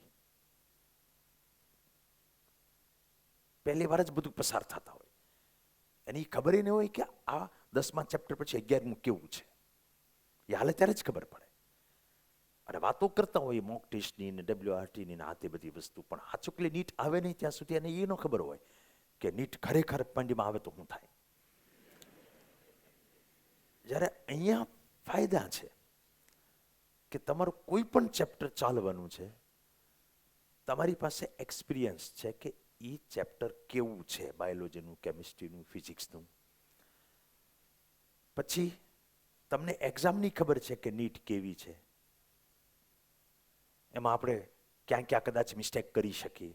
ટૂંકમાં યુ હેવ 2-3 વસ્તુ. એક તો ઉંમરમાં તમે એનાથી 1 વર્ષ મોટા છો એટલે તમારામાં ઓલરેડી ગ્રોથ, મેચ્યોરિટી, માઇન્ડનો ગ્રોથ, બધી વસ્તુ વધારે હોય. હું શા માટે આપણે ત્યાં તે ફ્રેશર માટે 40%, 45% સક્સેસ રેશિયો છે, શા માટે આમાં 65-70% છે એ તમને કહું છું.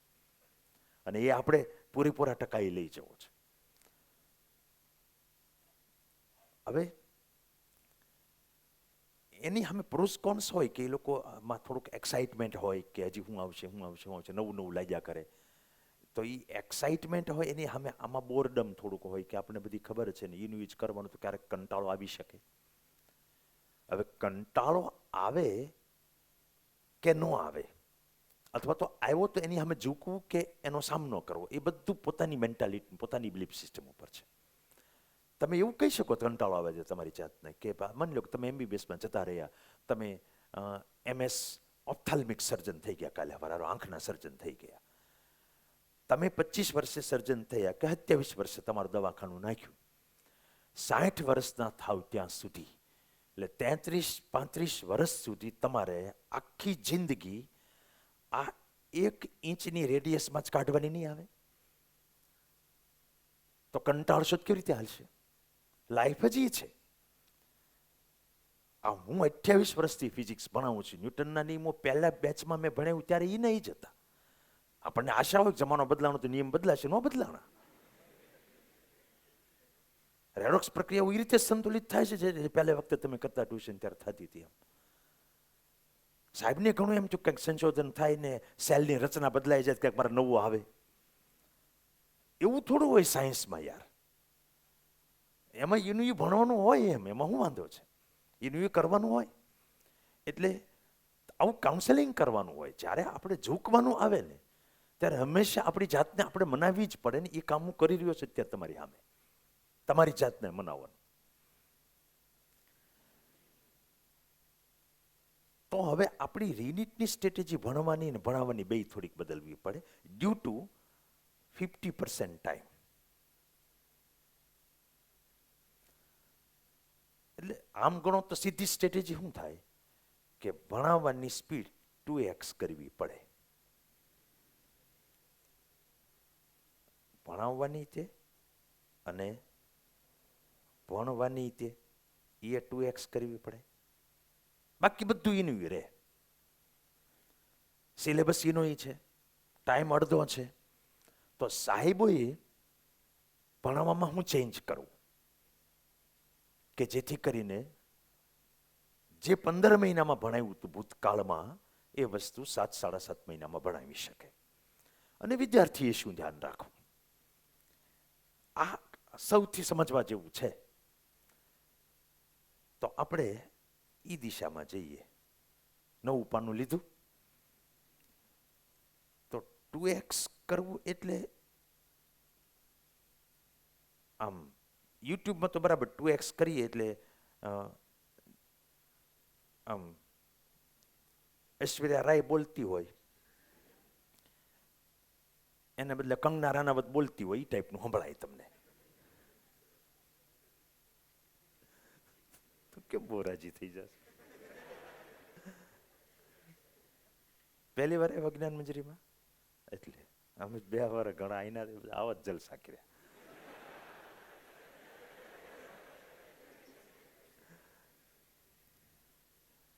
એને એમ કે ઢાંકરણી સાહેબ તો એને સાધુ મહાત્મા જેમ બધી આવ્યા. તમને કેમ કીધું એ સમજણ? એમાં ભડભડાટી બધું કરવું પડે. એનો મતલબ એ થાય કે વાંચતા હોય તો આમાં ધડાધડી વાંચતું જવું પડે, લખતા હોય તો ફટાફટ લખવું પડે. એ તમે કેટલુંક સ્પીડ વધારી શકો? એ થોડી 2x થાય. કાંઈ 2x થાય તો આપણને કંઈક x/2 જેટલો ટપ્પો પડે. સ્પીડ 2x થાય તો ટપ્પો તો x પડવો જોઈએ ને. ટપ્પો તો બધો પડવો જોઈએ. એટલે હવે ન્યા ધ્યાન એ રાખવાનું આવે, ભણાવવાવાળા સાહેબો તે અને ભણવાવાળા સાહેબો તે. સાહેબો જ કહેવાય, ડૉક્ટર થવાના હોય એ સાહેબ જ કહેવાય ને, સાહેબ અથવા તો મેમ. કે આપણે ફર્સ્ટ ટાઈમ જે ભણ્યા છીએ ને, ફર્સ્ટ ટાઈમ એમાંથી કાઢવાનું કે મારા વીક પોર્શન કયા છે. આ કેમ આવું થાય?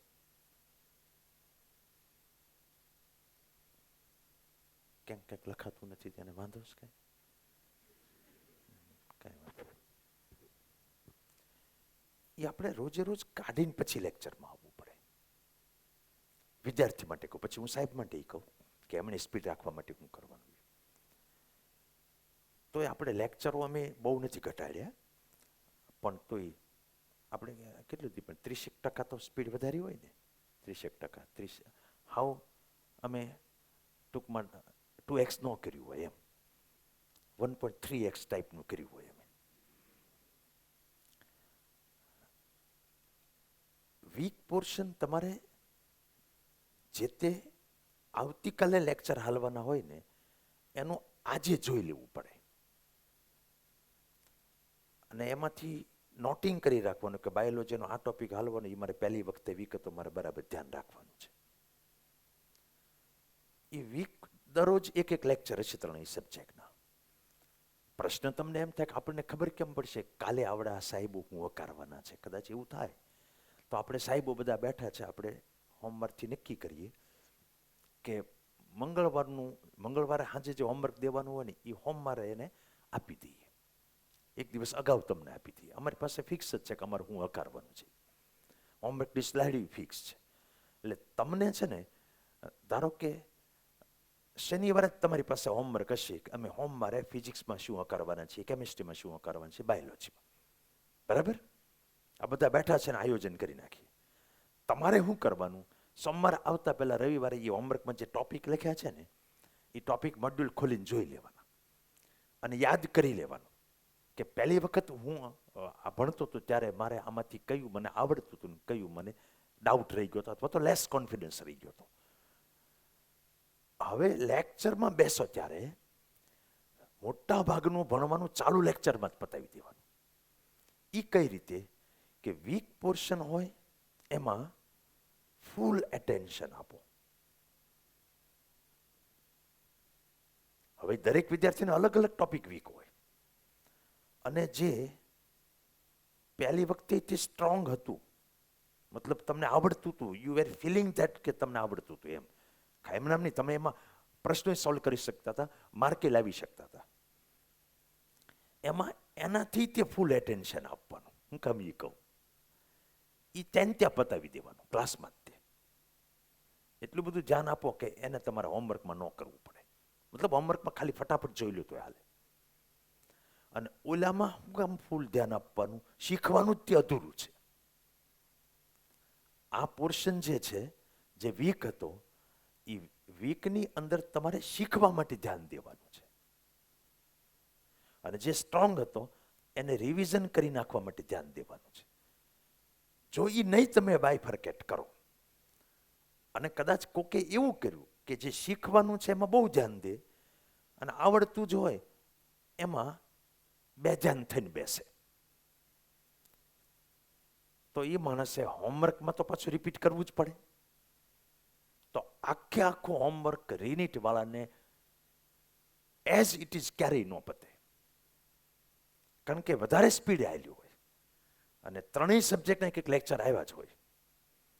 એટલે અમે જેટલો કન્ટેન્ટ ચલાવ્યો હોય એટલું હોમવર્ક બધું જ તમે પહેલી વાર કરતા હોય એમ કરવા જાઓ તો એ પૂરું જ ન થાય. એટલે મેં સિમ્પલ વેમાં તમને ઈલાજ બતાવ્યો કે આગળના દિવસે જોઈને નક્કી કરીને આવો કે કયું મારું સ્ટ્રોંગ છે, કયું મારું વીક છે. હતું ટૂંકમાં પહેલા. હવે ધ્યાન બેયમાં એટલું વ્યવસ્થિત દેવાનું, પણ ફોકસ ધ્યાન દેતી વખતે ઇન્ટેન્શન અલગ અલગ રાખવાનું. પહેલી વખતે વીક રહી ગયું હતું એ હવે સ્ટ્રોંગ બનાવવાના ઇન્ટેન્શનથી ધ્યાન દેવાનું છે. પહેલી વખતે જે સ્ટ્રોંગ હતું એને રિવિઝન કરી લેવાની દ્રષ્ટિએ, યાદ રાખી લેવું, રિવાઇઝ કરી લેવું, એ દ્રષ્ટિએ ધ્યાન દેવાનું છે. હંમેશા ઇન્ટેન્શન જેવું હશે ને એવું આઉટકમ નીકળે કોઈ પણ કામમાં, સમજી લેજો. બહુ આપણે મનુષ્ય જાતિ છે ને ભટકીએ છીએ, એનું કારણ આવા કેટલાક ભગવાને આપેલા સિદ્ધાંતો આપણે અપનાવતા નથી એટલે ભટકીએ છીએ. બિલીફ સિસ્ટમ જેને આપણે કહીએ અથવા તો ઇન્ટેન્શન જેને કહીએ.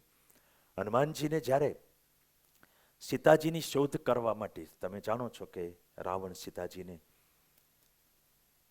એ વખતે ટ્રમ્પ હતો નહીં, નહીતર તો ગમે ત્યારે આવીને કહી દે કે બે વચ્ચેનું સમાધાન કરાવીને કે તો યુદ્ધ થાતે નહીં લંકામાં. હમણાં લગભગ આજથી કે મોરારી બાપુની અમેરિકામાં કથા બેઠી છે, તો તરત જ તે એક જોક્સ ફરતી થઈ ગઈ વોટ્સએપ ઉપર બધે. એ કે ટ્રમ્પને જો ખબર પડશે ને કે રામને રાવણ બાંધવાના છે, એ કહેશે ખરા બાપુ તેમ કહેતા હોત હું સમાધાન કરાવી દઉં, બાંધવા ન દઈ બેને. ત્યારે હનુમાનજીએ પેલા બીજા કોઈ શક્તિશાળી વાનરને કહેવામાં આવ્યું છે, એને કીધું મારથી નહીં થાય આ કામ, એટલે હું નહીં જઈ શકું. જેમનો ઓલું ઘણા કીધું મારથી રીનિટ નહીં થાય. હું હનુમાનજીનો કેસ છે એટલે ઉદાહરણ લઉં છું. તમે એમ ન સમજતા કે સાહેબ કોઈ વાનર જાતિનું ઉદાહરણ અમારે સામે એટલે લે છે કે અમે એમાંથી ઉતરી આવ્યા. એવો મારો કોઈ ડીએનએ સુધી પગવાનો મારો વિચાર નથી. હનુમાનજીને કીધું ત્યારે હનુમાનજીને એક શ્રાપ હતો કે એનામાં શક્તિ કોઈ પણ કામ કરવાની ઘણી બધી છે, પણ એ શક્તિનું એને કોઈકે ભાન કરાવવું પડે, જાગૃત કરવી પડે, પછી એને એમ થાય કે હું આ કરી શકીશ. એટલે હનુમાનજી ચૂપ બેઠા હતા ત્યારે જામવંત જે વાનરોના લીડર હતા એણે કીધું કે હનુમંત તમારામાં શક્તિ છે, તમે સીતાજીની શોધ કરીને આવી શકશો લંકા જઈ. એટલે એવું કીધું પછી હનુમાનજીને આત્મવિશ્વાસ આવ્યો. એટલે પહેલા તો મેં આવીને એ કીધું કે તમારામાં એ કેપેસિટી છે, પણ એ કેપેસિટી છે એટલે સીધું હનુમાનજીનું રિએક્શન શું આવ્યું હતું? એમણે એમ કીધું કે હોય હિ કાજુ મોહી હર્ષ વિશેષ. મને એમ લાગે છે કે આ કામ થશે કારણ કે મને અંદરથી આનંદ થાય છે સીતાજીની શોધ કરવા જાતી વખતે. હવે આ બધી ફિલોસોફિકલ વસ્તુ છે, આઈડિયોલોજીકલ. તમને ધારો કે કોઈક ટીચરે કે મેન્ટરે કે મારી જેવી સભામાં કહી દીધું હોય કે યાર તું કરવા માંડી, યુ કેન ડુ, એ પછી અંદરથી ફફડાટ જાતો નથી. આપણે કેમ બિલીવ ન કરે, yes I can do, I will do. પછી આ 10 મહિના વચ્ચે કોઈ ભય નહીં હોવો જોઈએ. એટલે તમે આ જે નક્કી કર્યું છે એ સિસ્ટમને અપનાવજો. તમારાથી થઈ શકે એવું જ હું કહી રહ્યો છું, કોઈ અશક્ય વસ્તુ નથી કહી રહ્યો. તમને એમ લાગે 15 મહિનાનું 7 મહિનામાં અશક્ય જેવું જ કહેવાય, તો હું તમને એનો ઈલાજ આપું છું. તમે ક્યાં ફર્સ્ટ ટાઈમ તૈયારી કરો છો? તમારે બધું જ પહેલી વાર શીખવાનું છે જ નહીં. ક્યારેક કોઈક લેક્ચર હોય, કોઈક ચેપ્ટર હોય આખું શીખવાનું, તો બીજા 5 ચેપ્ટર તમે શીખેલા હશો. એટલે ભણાવવા વાળા તે અમુક પ્રશ્નોમાં તે રોકી અને વ્યવસ્થિત ટાઈમ આપીને ભણાવશે, અમુક તમારી ઉપર છોડશે.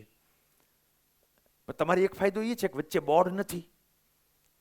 એટલે ટોટલી તમે યાદ કરો, ઓલી વખતે તમે નીટ કરતા હતા તો છેલ્લા બોર્ડની આગળના 6 મહિનામાં જ્યારે નીટ કરો ને ત્યારે વચ્ચે ઓતાર આવે બોર્ડનો. બધાને આવતો હતો કે એનું શું થાય, એનું શું થાય. હવે એ તો ગયું મનમાંથી.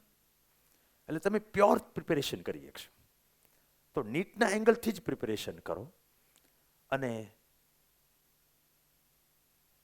આ આયોજન એ રીતે કરો કે આગળના દિવસે, મેં પહેલું શું કીધું, આગળના દિવસે તમારે તૈયારી જોઈ લેવાનું કે મારે ક્યાં ધ્યાન દેવાનું છે. પછી ક્લાસમાં ફૂલ એટેન્શનમાં બેસવાનું. એ એટેન્શનમાં બેસો ત્યારે 2 એંગલે ધ્યાન તમારે પૂરેપૂરું દેવાનું છે. જેમાં પહેલી વખતે સારી તૈયારી હતી એમાં રિવિઝનની દ્રષ્ટિએ ધ્યાન દેવાનું છે. જેમાં પહેલી વખતે કંઈક કાચું રહી ગયું હતું તો એને સ્ટ્રોંગ કરવાની દ્રષ્ટિએ. પછી હોમવર્ક કરતી વખતે કે ડાઉટ સેશનમાં વિધિન 24 અવર ક્લિયર કરી નાખો. એટલે 24 કલાકને અંતે એક પણ ટોપિક તમારો, એક પણ સબ્જેક્ટનો શીખવાનો બાકી ન રહે. યાદ રાખવાનું તો બાકી જ રહેવાનું, એ તો રિવિઝન કરતા રહેવાના છેલ્લા દિવસ સુધી. શીખવાનું બાકી ન રહી જવાનું. હવે આ વાત થયા પછી હોમવર્ક. આ લેક્ચરની વાત થઈ. લેક્ચરમાં ઓલી બધી વસ્તુ ધ્યાનમાં રાખવાની જ તમારે, કે પૂરેપૂરા 1.5 કલાક એટેન્શનમાં બેસવાનું, કોન્સન્ટ્રેશન રાખવાનું, આગળનું બધું તૈયાર કરીને આવવાનું, ડિસિપ્લિન પૂરેપૂરી ચલાવવી જોઈએ. એ તમે વચ્ચે કહી જ દો, ધ્યાન રાખજો કે અમે રીનીટમાં કાંઈ એવું વોચ રાખવાનો બેસીએ કે ક્લાસમાં કોણ ધ્યાન રાખે છે ને કોણ નથી ધ્યાન રાખતું. તમે પોતે અત્યારે મળી ગયું હોત તો મહિના પછી મેડિકલ કોલેજમાં સ્ટેથોસ્કોપ કાનમાં નાખીને ભણતા હોત. કોઈ તમારું ધ્યાન રાખવાનું ન હોત, તમારી ગરજે જ તમે ભણતા હોત. એટલે તમે એટલા મેચ્યોર હોવા જોઈએ કે એ બાબતમાં અમારે ધ્યાન ન રાખવું પડે ક્લાસમાં કોણ ધ્યાન દે છે. બીજો હોમવર્કની અંદર એ તે, હવે હું કહું છું તમને કે એમાં તમારે બધું હોમવર્ક કરવું પોસિબલ જ નથી. તો અમે કેમ તપાસવાવાળા નક્કી કેમ કરશે કે કયા છોકરાને 70% હોમવર્ક હોય તો ચલાવી લેવાનું, કયાને 80% હોમવર્ક હોય તો ચલાવી લેવાનું. આમાં અંદરો અંદર મેચ્યોરિટી હોવી જોઈએ. અહીંયા બધા જ બેઠા છે, હોમવર્કવાળા, સુપરવાઇઝરો બધા. એટલે અમે તમારામાં એ કોઈ દી ભૂલ નહીં કાઢવા બેસીએ. એટલું જોશું કે લાવ્યો કે નથી લાવ્યો, પણ આને પૂરેપૂરું કર્યું કે નહીં, પ્રોપર વેમાં કર્યું કે નહીં, એ જોવા એટલે નહીં બેસીએ કે રીનિટમાં અમે એક સરખું હોમવર્ક કરવાની પદ્ધતિ બધાને એડવાઇઝ ન કરી શકીએ. જેમ મેં કીધું, ક્યારેક એવું બનવાનું કે બાયોલોજીનું લેક્ચર હાલતું હોય અને એ છોકરાને બાયોલોજી બધું જ પ્રોપરલી થઈ ગયું હોય તો ખાલી ક્લાસમાં જ એને રિપીટ કરવાનું. હોમવર્કમાં આપ્યું હોય તો એને કાંઈ ન કરતો એમ ચલાવી લઈએ. ફિઝિક્સ છે ધારો કે, તો હોમવર્કમાં અમે ઘણી બધી આખી સ્લાઇડની અંદર ઘણા બધા પ્રશ્નો હોમવર્કમાં આપ્યા હોય. હવે જેમ સિવાયના બાળકો અમુક ક્વેશ્ચન ત્યાં પ્રોપરલી કદાચ ન ભણ્યા હોય તો અપેક્ષિત છે કે એ બધા જ પ્રશ્નો એને સોલ્વ કરવા જોઈએ. અને જીએમ વાળો છે તો એને ક્લાસમાં જે નવી મેથડના પ્રશ્નો કરાય હવે એ જ કરાય, બાકીના ન કરાય.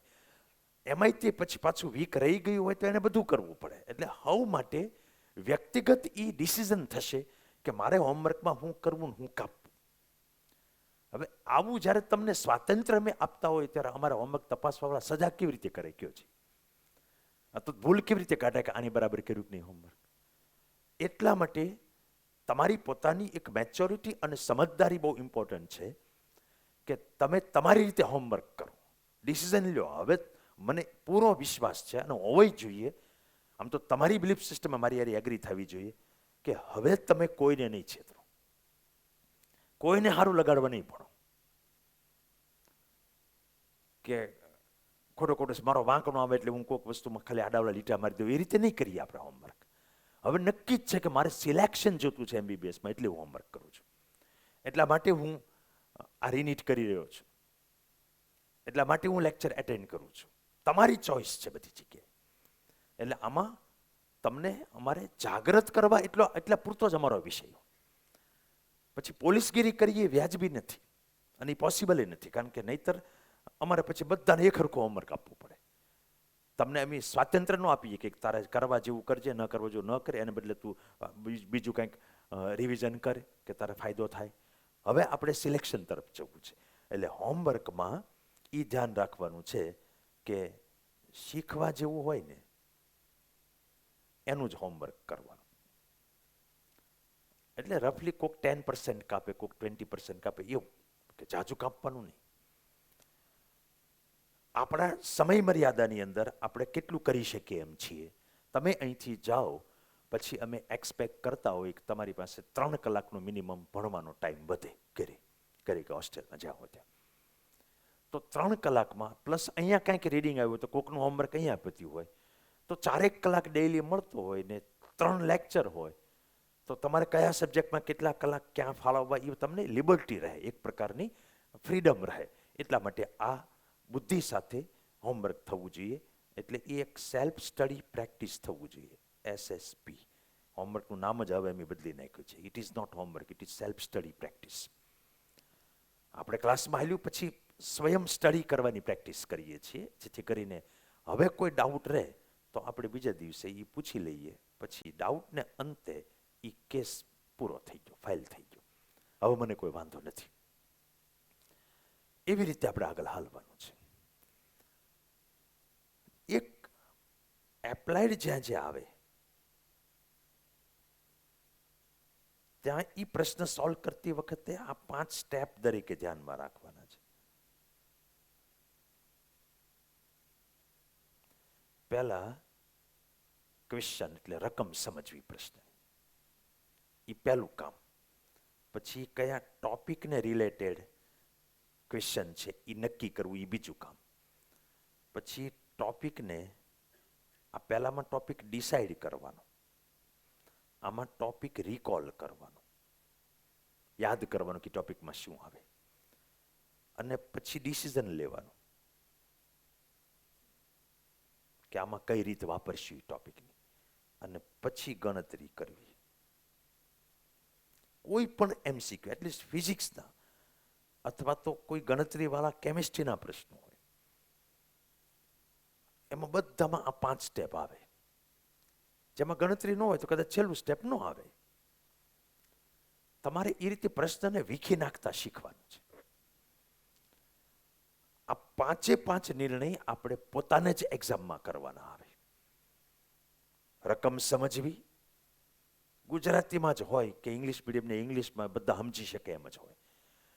આખા આ 10 મહિના દરમિયાન તમે ટ્રાય કરો, ખાલી હોમવર્ક પતાવો નહીં, તમે એ ટ્રાય કરો કે તમારી એ કેપેસિટી બની છે ખરી, કે તમે રકમ સમજતા થયા છો. શું રસ્તો છે, કઈ રીતે રકમ સમજાતી થાય? તો રોજ તમે રકમ સમજવા સ્વયં ટ્રાય કરો, એ રીતે, બીજો કોઈ રસ્તો નથી. એમ નામ તમે યાદ ન કરી લો કે આ પ્રશ્નમાં સરે શું કીધું તું, એમ કહેવા માંગુ છું. તમે દરેક હોમવર્કના પ્રશ્નને જાણે કે નીટમાં પૂછાયેલો પ્રશ્ન છે એમ તમે એના શબ્દોનું અર્થઘટન કરવા કોશિશ કરો.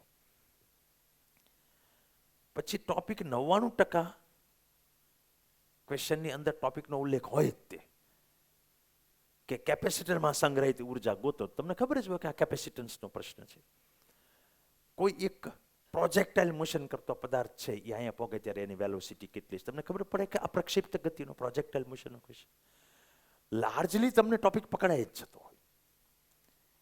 પછી ટોપિકને રિકોલ કરવાનો, યાદ કરો, અને પછી એમાં ધારો કે અચલ પ્રવેગી ગતિ, યુનિફોર્મલી એક્સેલરેટેડ મોશન, એના 3 ઇક્વેશન છે. v બરાબર v0 પ્લસ એટી, d બરાબર v0 t plus half a t square, v square minus v0 square is equal to 2ad કે 2ax. તો તમારે નિર્ણય લેવાનો આમાંથી કયું સૂત્ર વપરાશે. ઓલી બાજુ બહુ તમારું શરીરને મન ભાગશે કે સરે આમાં બીજું વાપર્યું હતું, સરે આમાં પહેલું વાપર્યું હતું. એમ નહીં. તો એ સેલ્ફ સ્ટડી પ્રેક્ટિસ ન થઈ તો એ હોમવર્ક થયું કે તમે સરે હોપ્યું કામ કરી નાખ્યું. તમે તમારા ગ્રોથ માટે, તમારા નીટ માટે, તમારી આવડત માટે ન કર્યું.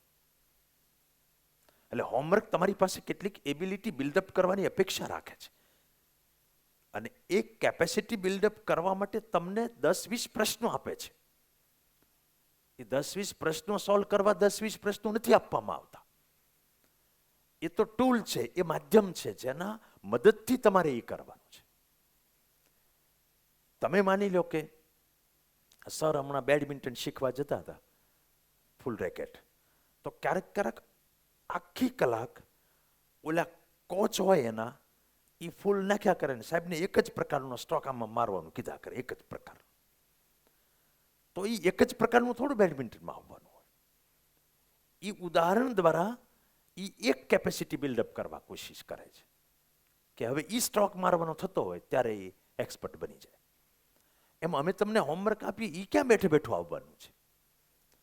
એને તમારે સેમ્પલ તરીકે સમજી અને ખુદથી પ્રશ્ન સોલ્વ થાય એ લેવલ સુધી આપણી જાતને ઉઠાવવાની છે. અને એ ભાવથી હોમવર્ક કરશું તો એ લેવલ આપણું વધારે ને વધારે, એ જર્ની છે, એમાં ક્યારેય એ લેવલ આવી ન જાય, પણ તમે અહીંયા પહોંચ્યા એ તમારું લેવલ અપ થતું જાય. ડેઈલીના હોમવર્કથી તમારે ઓબ્ઝર્વ કરવું જોઈએ હોતી વખતે કે હોમવર્ક કર્યા પછી, દિવસે લેક્ચર એટેન્ડ કર્યા પછી, ગઈકાલ કરતાં આજ મારું લેવલ અપ થયું કે નહીં, મારી આવડતમાં વધારો થયો કે નહીં, મારા એક્સપિરિયન્સમાં વધારો થયો કે નહીં. આ ઇમ્પોર્ટન્ટ છે, તો જ ભણ્યા કહેવાય. હવે જરા કોન્શિયસ માઇન્ડથી ભણશું. આપણે ભણતા હોય એની જેમ નહીં ભણીએ, કાંઈક આપણે એચીવ કરતા હોય એ રીતે ભણશું. એટલે આ નિર્ણય લેવાનો થાય ને કયું સૂત્ર, એ એટલું ઇઝી વસ્તુ છે, અને મોટા ભાગના વિદ્યાર્થીને એમ જ થાય કે આપણને કેમ ખબર પડે કયું સૂત્ર વપરાશે, પ્રશ્ન જ કર્યા કરતા.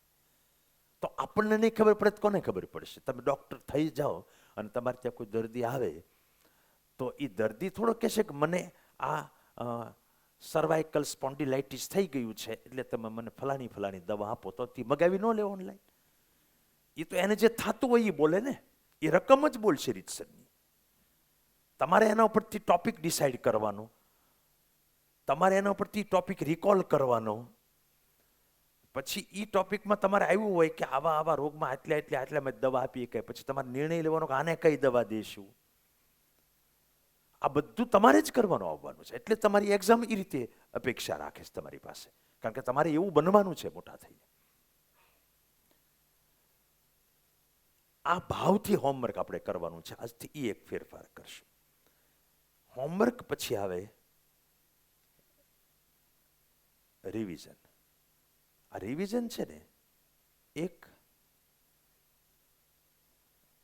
સિસ્ટમેટિક થયા કરશે WRTના માધ્યમથી, અને બીજું એક સેલ્ફ રિવિઝન હોવું જોઈએ. હવે WRTમાં અમારી સિસ્ટમ કેવી હોય કે 2 કરંટ ચેપ્ટર હાલતા હોય એ, અને એક અમે જૂનું ચેપ્ટર અંદર જેવો સબ્જેક્ટ પછી 1 કે 2 ચેપ્ટર જૂના લેતા હોઈએ. તમે જો તૈયારી પ્રોપરલી એક નીટના સ્ટુડન્ટને છાજે એમ કરતા હો ને, તો તમારે ખાલી આ ઓલ્ડ ચેપ્ટરનું જ રિવિઝન કરવું પડે. કરંટ તમારું અડધી રાતે કોક કે ત્યારે તમને આવડતું જ હોય. આપણા લોકોની ભણવાની પદ્ધતિ મને તો આ ગળે નથી ઉતરતું કે હાવ એક્ઝામ માટે હું કામ ભણીએ આપણે. તમે સાવ એક્ઝામ માટે ભણો ત્યારે એક એની આડઅસર શું થાય છે ખબર? એક્ઝામ જાય તરત ભૂલાવા માંડે છે.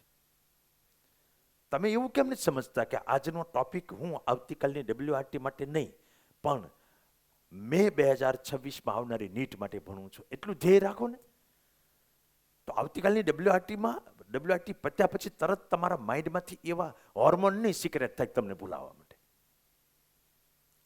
તમે જોજો 10મા ધોરણ માટે થઈને તમે ઘણી બધી મહેનત કરી હોય, 10મું પતે પછી 15 દિવસ પછી 11મું શરૂ થાય ને, ત્યાં ભૂલી જાય કે મેં પહેલા કયા ધોરણમાં હતો, એ જ ભૂલી જાય. ધોરણ જ ભૂલાઈ જાય આખે આખું. હમણાં મારા તો અત્યારે તમારે એ લોકોને હારી જ પનારો હોય, નવા 11માં આવે ત્યારે કેવા હોય ખબર છે, બધું જ લઈને આવે સિવાય કે આ બે વચ્ચેની જગ્યામાં જે પડ્યું હોય એ. તમે આમ લખીને આપો ને કે V = પહેલા તો આપણે પૂછીએ કોઈને એક કે સૂત્ર યાદ છે, એ તો ન જ યાદ હોય, પછી એમ કહી કે આ V = V0 + 80 બહુ પ્રખ્યાત સૂત્ર છે, તોય આમ જ જોઈ રહ્યા હોય. એટલી હદે થોડું ભૂલાઈ જાય કાંઈ, પણ એટલા માટે ભૂલાઈ જાય છે કે જે પર્પઝ હતો એ સૌ થઈ ગયો. એ યાદ રાખવાનો પર્પઝ એનો એ જ હતો કે 10માં ટકા આવે, એ પતી ગયું, એટલે ભૂલાઈ ગયું. તો તમે આજ જે યાદ રાખો છો એનો પર્પઝ આવતી મોક કે આવતી WRT નથી, એટલો ભાવ તો રાખો એક. હવે આ રિવિઝન જે અમે કરાવીએ એ ફરજિયાતપણે થવાનું છે. અને આ સેલ્ફ રિવિઝન છે એ અઠવાડિયા 10 દિવસે તમારે મેળે ડેઈલી એક ચેપ્ટર ઉપર તમે નજર નાખો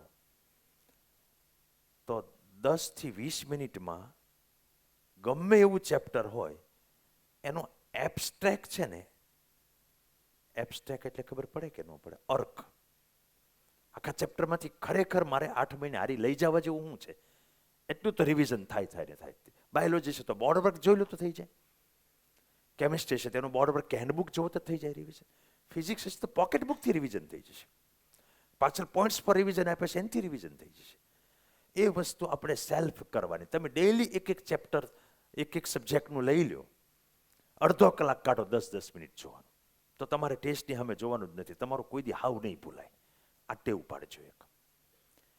અને WRTમાં ધ્યાન એ રાખવાનું કે અત્યારે 15 દિવસે મોક ટેસ્ટ હોય, તમને અમે આગળના મોકનું સિલેબસ આજે આપી દેતા હોય, હવે જે આવવાની હોય તો 14 દિવસ તમારી પાસે ટાઈમ હોય. 3 સબ્જેક્ટના 3 ચેપ્ટર નવા હોય ને 2 કરંટ હોય. કરંટ હું કામ તૈયાર ન કરવા પડે એ તમને કહું કે એનું તમે 10મું લેક્ચર ભરવા જતા હો તો એમાં તમારે 1 થી 9 રિપીટ કરીને જ જવું પડે. એ લાયકાત છે વિદ્યાર્થીની. જેમ ભણાવવા માટે શિક્ષકે કોઈ પ્રકારની લાયકાત કેળવવી પડે એમ ભણવા માટે વિદ્યાર્થીએ પણ લાયકાત કેળવવી પડે, તો જ ભણવાની પ્રોસેસ છે એ પ્રોપર થાય. ક્લાસમાં ઘણા વિદ્યાર્થી નથી સમજી શકતા, એનું કારણ શું હોય છે કે ટીચર જેટલા પેટા નિયમોનો ઉલ્લેખ કરે એને સ્ટ્રાઇક નથી થતા, ચમકતા નથી. અને ચમકતા નથી એનું કારણ એ છે કે એ આગળના દિવસે જોઈને આવતા જ નથી. તમારે રીનીડ છે, તમને એ ફાયદો છે કે તમે આગળના દિવસે જોઈ શકો, કારણ કે એકવાર ભણી ચૂક્યા છો. આછું પાતળું ગમે રીતે પણ ભણેલા તો છો. એટલે આ રિવિઝનની વાત થઈ. હવે વાત આવે એક્ઝામની. એક્ઝામ છે ને એને હવે તમને ખબર પડી ગઈ, એક વખત તમે પસાર થઈ ગયા, બહુ માર્કની પાછળ ભાગ્યા, બહુ ભાગ્યા. અને માર્ક હારી એટલા એટેચ થઈ ગયા કે જ્યારે માર્ક સારા આવે ત્યારે એવો મૂડ ચડે ભણવાનો, અને જ્યારે માર્ક નબળા આવે ત્યારે અંદરથી કોણ જાણે કેમ આ ટ્રિલિયન્સ ઓફ સેલને મેસેજ પહોંચી જતો હશે. એક સેલ જ ના પાડે, નથી ભણવું એમ. પોતે તો ઘણું તૈયાર હોય પણ એના પેટા એકમાં બધા ના પાડવા માંડે છે. થાય કે નહીં? એવું થાય ને.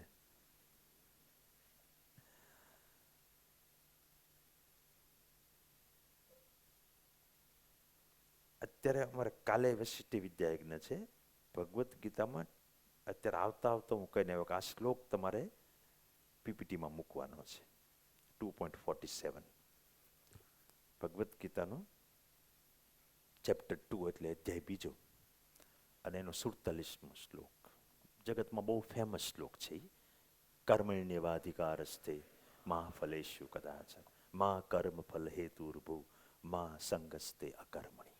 પેલું એક વાક્ય જ બધા બોલે, પછી પાછળથી કોરસ ન આવ્યું કે દુનિયામાં આવું થાય છે. એ સમજતા નથી ને એટલે કર્મ પ્રોપર નથી થતો. આ એક સાધના છે. આ સત્ય તમારે સતત ઓટો સજેશન કરીને સ્વીકારવું પડે કે યુદ્ધાય યુજ્જસ્વ. અહીંયા ક્યાંય લખ્યું છે? ત્યાં જોવે પાછામાંથી ગોતે, અહીં ક્યાંય નથી ને. આમાં ભગવદ્ ગીતા નહીં હોય, આમાં બધા માણસોના વક્તવ્યો છે, ભગવાનના નહીં હોય. એનીવે આપણે અહીંયા ધ્યાન રાખીએ છે. હા, કાંઈ વાંધો નહીં. હા, સરસ. આપણે હવે અહીંયા ધ્યાન રાખીએ. તમે તો આખું મોઢે જ છે, પછી ક્યાં વાત છે? તો આપણે એટલીસ્ટ કોઈ પણ કર્મ કરશું ને, એ કર્મ કરવાની આપણી ડ્યુટી છે એટલે કરશું. ફળ બાજુ આસક્તિ રાખવા જશું, એક તો ગેરકાનૂની છે, કારણ કે ભગવાને અધિકાર નથી આપ્યો ફળ ઉપર. અને સામે છતાંય તમને કીધું છે કે તમારે તમારી ડ્યુટી બજાવવાની છે, તમારો ધર્મ બજાવવાનો જ છે. ગીતાનો શરૂઆતનો પહેલો શબ્દ તે ધર્મ ક્ષેત્રે કુરુક્ષેત્રે સમવેતા યુદ્ધ સવન્યાથી શરૂ થાય છે. હવે આપણે પ્રયોગમાં લાવીએ, નહીતર હજી આપણે ટ્રેપ જ થયા કરશું. સતત આપણો મૂડ છે એ માર્કને આધારે પ્લસ માઇનસ થયા કરશે, અને માર્ક તો પ્લસ માઇનસ થવાના જ છે. શું થશે એ ચિંતા છોડીને તમે કામ કરશો તો પ્યોર કામ કરી શકશો. આજે હું વિચારતો તો મારે કાલે વિદ્યાયજ્ઞ છે, એટલે મારે એક બે દિવસ બીજા બધા કામ બંધ હોય. થિંકિંગ હાલતું હોય, કારણ કે આપણે સારું વિદ્યાર્થીઓને કહીએ. એટલે આજ તો મેં એવું કર્યું કે હું સવારમાં સ્કૂલે આવવાને બદલે સીધો વાડીએ જતો રહ્યો, અને આંબાની હેઠે બેઠા બેઠા વાદળાઓની વચ્ચે એકલો જ તે, અને મેં થિંકિંગ સ્ટાર્ટ કર્યું કે, અને પછી મને ટેકનિકલ વિચાર આવ્યો. લેટેસ્ટ માણસો તો ખરા જ આપણે, એટલે મેં ચેટ જીપીટી ખોલ્યું. અને એ ચેટ જીપીટી, તમે નામ સાંભળ્યું ને? એ ચેટ જીપીટીને મેં પૂછ્યું કે કોઈ કાર્ય આપણે કરીએ, કારણ કે તમારો સેમિનાર હતો અત્યારે, તો એની સફળતા ઉપર કયા કયા ફેક્ટર રિસ્પોન્સિબલ છે. આપણે આ કાર્યમાં સફળ થવું તો પરિબળો તો છે ને, જાણવું પડશે ને કયા કયા જવાબદાર છે. એટલે એ ઉભા રહેજો, એને મને કાઢીને દીધું. મારી બેટી ચેટ જીપીટી, આમ તો મારો બેટો હતો, કોઈક સ્મિથ કરીને છે, એઆઈ ચેટ સ્મિથ 4.0, એણે એવું કાઢીને દીધું. તો ભગવદ્ ગીતા, મેં એને ડિપેન્ડિંગ અપોન ભગવદ્ ગીતા એ કીધું હતું કે એના આધારે તમે કાઢીને દો કે કયા કયા ફેક્ટર કોઈ કાર્યની સફળતા માટે રિસ્પોન્સિબલ હોય. એમાં પહેલું હું કીધું, રાઈટ ઇન્ટેન્શન. કામનો ઈરાદો રાઈટ હોવો જોઈએ. હવે રાઈટ ઇન્ટેન્શન કા મતલબ સમજતે હો કે તમે ડોક્ટર થાવ છો તો એમાં નોબલ ઇન્ટેન્શન હોવું જોઈએ. પોતાના સ્વાર્થનું ઇન્ટેન્શન નહીં હોવું જોઈએ. એક એ ફર્સ્ટ પરસેપ્શન એ નહીં હોવું જોઈએ. પોતાનું તો બધાને કરવાનું જ હોય, પણ ફર્સ્ટ પરસેપ્શન એ હોવું જોઈએ કે હું ડોક્ટર થઈશ તો હું અનેક લોકોના દુઃખ દર્દ મિટાવી શકીશ. તમે વિચાર કરો, ડોક્ટર થવું, લોકો શું છે જે કામ કરે ને એની પાછળનું ઇન્ટેન્શન પ્રોપર નથી રાખતા એટલે થાકે છે. હું ઉમંગ સર બપોરે લંચ પછી હાલતા હાલતા જ ત્યાં ડોમમાં વાત કરતા હતા કે હારું 28 વર્ષથી આપણે ભણાવીએ છીએ તોય ભણાવવામાં દિલ દગડાઈ નથી થતી ક્યારેય. એમણે ઉદાહરણ આપ્યું, દિલ દગડાઈ થતી હોય તો આપણે લેક્ચર શરૂ થાય એની કરતાં 15-20 મિનિટ મોડા જઈએ, પગ ઠેરવતા ઠેરવતા. લેક્ચર પૂરું થાય એના 10-15 મિનિટ વહેલા બહાર નીકળી જઈએ, જલ્દી પતે. એ એટલે નથી થતું કે ઇન્ટેન્શન લેક્ચર લેવા પાછળનો પ્યોર છે કે ભગવાને મને શક્તિ આપી છે ને મને ફરજ સોંપી છે, તો સામે બેઠેલા જીવનની અંદર કંઈક પ્રકાશ પાથરી અને કંઈક રિયલી એનું જ્ઞાન વધે એવું કંઈક કરીએ. તો તમે લેક્ચર એટેન્ડ કરતા હો, હોમવર્ક કરતા હો, ટેસ્ટ આપતા હો, તમે ડૉક્ટર બનવાનું ધ્યેય રાખતા હો, દરેકની પાછળ નોબલ ઇન્ટેન્શન કેમ ન રાખી શકાય?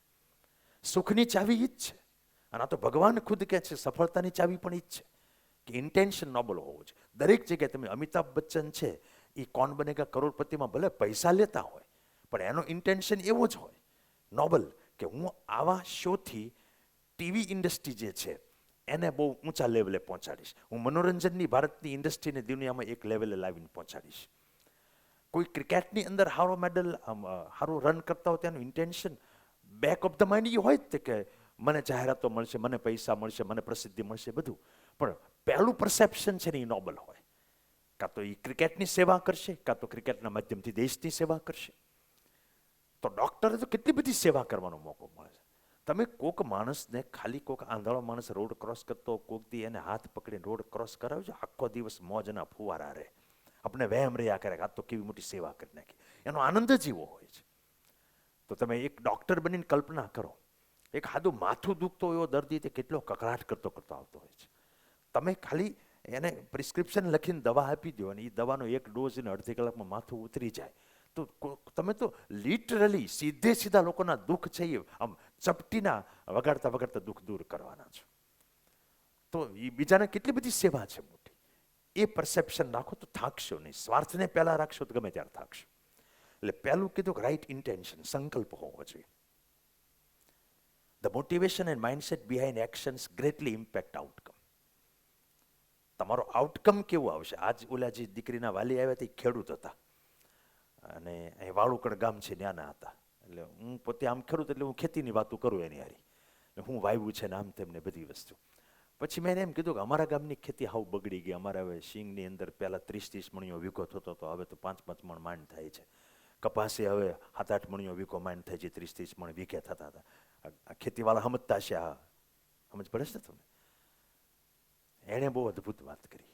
મેં એને કીધું, મેં કે તમારા સમાજમાં બધા ખેતી હારી કરે છે, એ ખરક સમાજમાંથી હતા.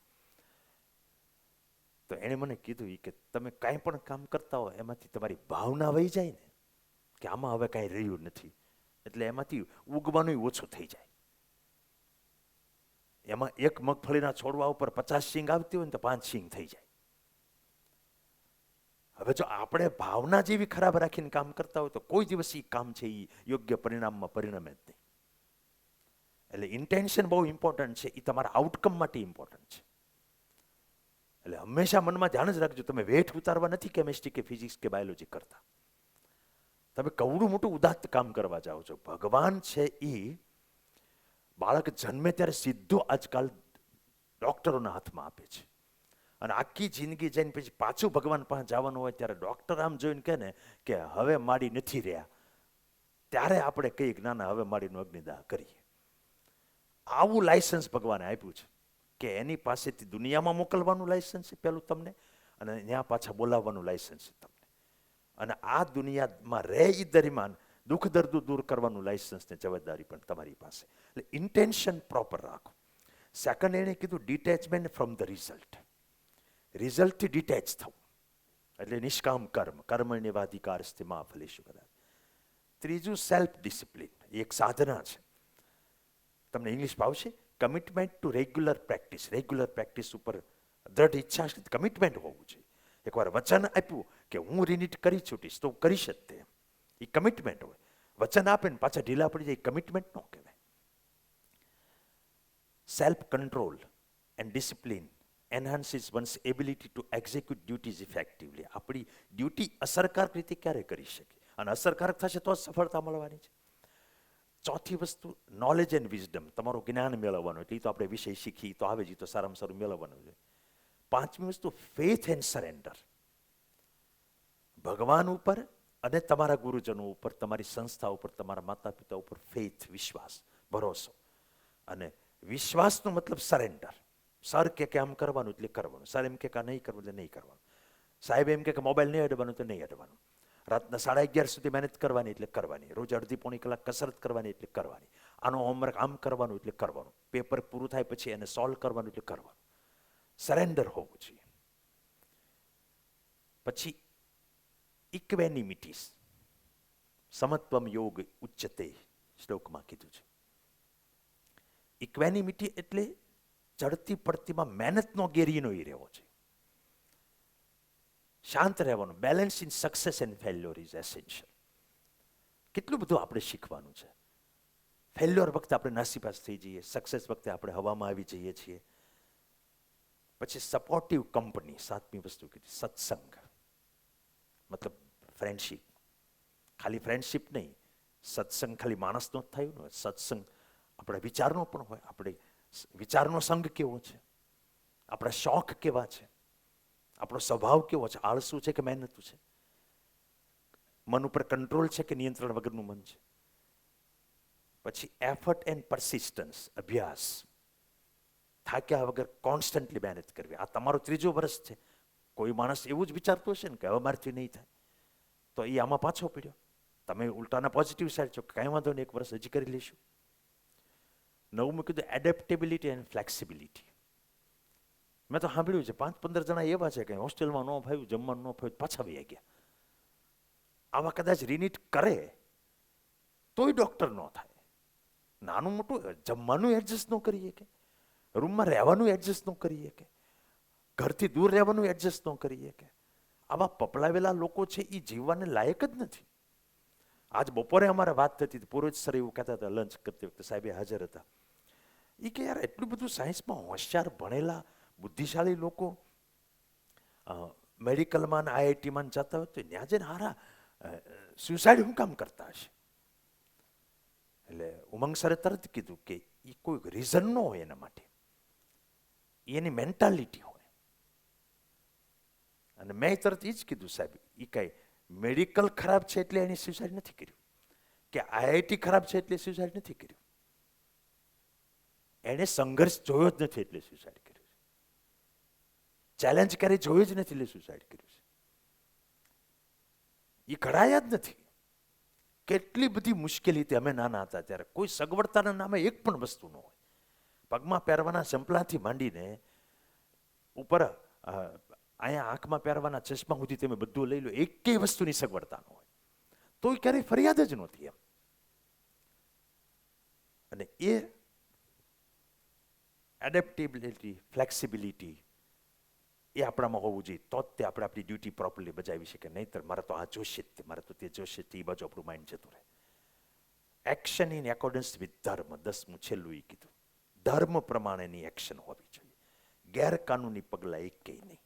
આપણી ડ્યુટી છે પ્રોપરલી ભણવું, ક્લાસમાં એટેન્શન પ્રોપર આપવું, હોમવર્ક પ્રોપર કરવું, ઘેરે જઈને તે વાંચવું, બધું જ જેટલું કહેવામાં આવે છે. નીટની અંદર સક્સેસના જે મંત્રો છે, ભણવાની સ્ટાઇલ અને લાઈફસ્ટાઇલ, એ બેયને આપણે એડોપ્ટ કરશું. લાઈફસ્ટાઇલમાં જો ઊંઘવું કેટલું, તો મિનિમમ 7 અવર્સ અથવા 6.5 કલાક, એથી ઓછું નહીં, એથી વધારે નહીં. અને એ નિયમિત જ તે 11-11:30 સૂઈ જાવ ને 5:30 ઉઠો. પછી ખોરાક આપણે ઘરનો જ લેવાનો, આપણે હોસ્ટેલનો કે છાત્રાલયનો જેનો હોય એનો. પછી કસરત ડેઈલી થવી જોઈએ. ટાઈમ ઓછો મળતો હોય તો અડધી કલાક તમે છેવટે સૂર્ય નમસ્કાર કરો, થોડુંક પ્રાણાયામ મેડિટેશન કરો. પછી વિટામિન B12, D3 છે એ ક્યારેક 4-6 મહિને એકાદ વખત ચેક કરાવીને એની દવા ઉણપ હોય તો લઈ લેવી. અને મનમાં ભગવાન પ્રત્યેની શ્રદ્ધા રાખવી કે છેવટે મારે કેટલું સુખ આવશે, કેટલું દુઃખ આવશે, કેટલી સફળતા મળશે, કેટલી નિષ્ફળતા મળશે, કેટલો યશ મળશે, કેટલો અપયશ મળશે, કેટલી તંદુરસ્તી રહેશે, કેટલી બીમારી આવશે, કેટલા વર્ષ જીવશું કે વહેલા ગુજરી જશું, everything is decided by God. આમાં તમારે જ્યારે જ્યારે આજુબાજુ જેટલી જેટલી ઘટનાઓ બને છે એમાં જોઈ લેવાનું કે ન જાણ્યું જાનકી નાથ એક સવારે શું થવાનું છે. ખુદ ભગવાન રામને ખબર નહોતી. આજે મેસેજ ઈતા તમારે અયોધ્યાનો રાજગાદી, કાલે રાજ તિલક છે, ને સવારે ગયા તો મેસેજ ઈ મળ્યા કે તમારો વનવાસ છે. એટલે બધું જ કરનાર ભગવાન છે. એના પ્રત્યે શ્રદ્ધા, એના પ્રત્યે સમર્પણ ભાવ, એને સેન્ટરમાં રાખી ઈ જોવે છે કે હું શું કરું છું, મારો ધર્મ પ્રોપર બજાવું છું કે નહીં. અને એ તમને ફળ આપશે કે આ માણસ પાસે મારે ડોક્ટરી કરાવવા જેવું છે. આવા એક માઇન્ડસેટ સાથે અને કોઈ પ્રકારની મનમાં સહેજ પણ શંકા રાખ્યા વગર કે ગિલ્ટ રાખ્યા વગર, હતાશ થયા વગર વ્યવસ્થિત આપણે રિનીટ કરશું. અને સતત મનમાં એ મનોમંથન રાખો કે કર્મ ભોગી નહીં પણ કર્મયોગી બનો. કર્મયોગી છે ને એ હંમેશા જ્યારે કર્મ કરે ત્યારે કર્મમાંથી જ આનંદ મેળવે, ફળ જ્યારે જે આવવું એ આવે. એમ તમે ટ્રાય કરો, એ એન્જોય યોર લર્નિંગ, એને બર્ડનની જેમ ન લો.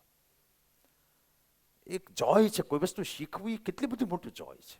તમને ખબર છે કે તમે ક્યારેક કોઈક બુકમાં કે એમાં સેલ્ફ હેલ્પની બુક કે એવું કંઈક વાંચો કોઈકનું, અથવા તો વિડીયો જોવો કે માણસને ડિપ્રેશન ન આવે એ માટે શું કરવું, એકલતા ન સતાવે, લો ફીલ કરતા એમાંથી બહાર નીકળવા શું કરવાનું. તેમાં ઘણા ઈલાજો પૈકીનો એક ઈલાજ એ હોય છે કે નવું નવું શીખતા રહ્યો. તો તમે શીખી રહ્યા છો, શીખવું ઇઝ ઓલવેઝ જોયફુલ. આપણે એને શીખવાના કારણે શીખતા નથી, આપણે એક સ્વાર્થથી શીખીએ છીએ. એટલે આપણને જ્યાં સુધી સક્સેસ મળે નહીં ત્યાં સુધી આપણને વચ્ચે વચ્ચે કંટાળો આવવા મળે છે. તો એક નોબલ કોઝ રાખી તમે બધા જ ડૉક્ટર બનો એવું આપણે ઈચ્છીએ. અને ડૉક્ટર બનીને, મેં તો ઘણી વખત હું ડૉક્ટર નહીં કહેતો, બધા ભણતા હોય ને કોલેજમાં, યાર કે આટલું બધું ભણવાનું આવે ને, કાં તો ઇન્ટર્નશીપ કરતા હોય તો બે રાત સુધી અમને હુવા નથી દેતા ને આમ તે કકળાટ જ હું કામ કર્યા કરો છો. જે ફિલ્ડમાં તમને આમ અંદરથી આમ ઓલું થયા કરે ને કે આ બહુ ખરાબ છે, આ બહુ ખરાબ છે, વહેલામાં વહેલી તકે એ છોડી દો. એક ઇંગ્લિશમાં કંઈક કોટેશન છે, મને એક્ઝેક્ટ ઇંગ્લિશ એનું યાદ નથી, પણ એવું કંઈક હતું કે if you catch up wrong train, તમારે ક્યાંક જવું છે, તમારે ખોટી ટ્રેન પકડાઈ ગઈ, તો best decision is two gate of as early as possible.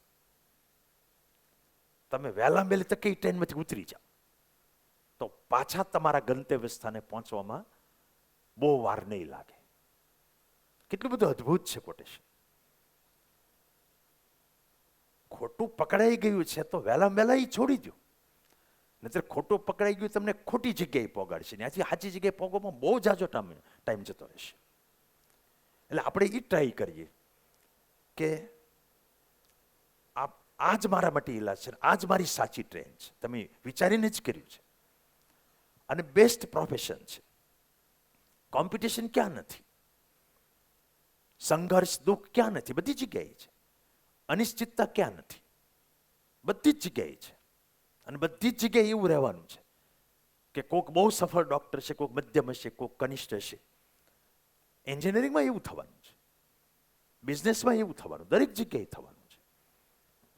આ ઓલા જેવું છે કે હાઈવે ઉપર તમે કાર ડ્રાઈવ કરીને જતા હો તો ગમે એટલી કારની તમે સાઈડ કાપશો, ઓલવેઝ કેટલીક કાર આગળ જ હશે, કેટલીક તમારી આજુબાજુ હાલતી છે અને કેટલીક પાછળ રહેવાની છે. દિવસ એવો ક્યારેય નહીં આવે કે તમે આગળ હોય વાહે જ બધી કાર હાલતી હોય. એમ સંસારમાં એવું જ છે. તમારી પોતાની કારની મજબૂતાઈ કેવી છે, તમારી ડ્રાઇવિંગ સ્કિલ કેવી છે, કઈ સ્પીડે તમે ડ્રાઇવિંગને એન્જોય કરો છો, તમારે મોટિવ શું છે ડ્રાઈવ કરવા પાછળનું, એના આધારે તમારી સ્પીડ નક્કી કરો. તમે શું કામ જોયા કરો છો આગળ ને પાછળ? મેં થોડીક મારી બી વાત કરી, સમજાણી કે ન સમજાણી? એટલે કોઈ કમ્પેરિઝન ન કરો આગળ પાછળ હાથે, તમારી જર્નીને એન્જોય કરો.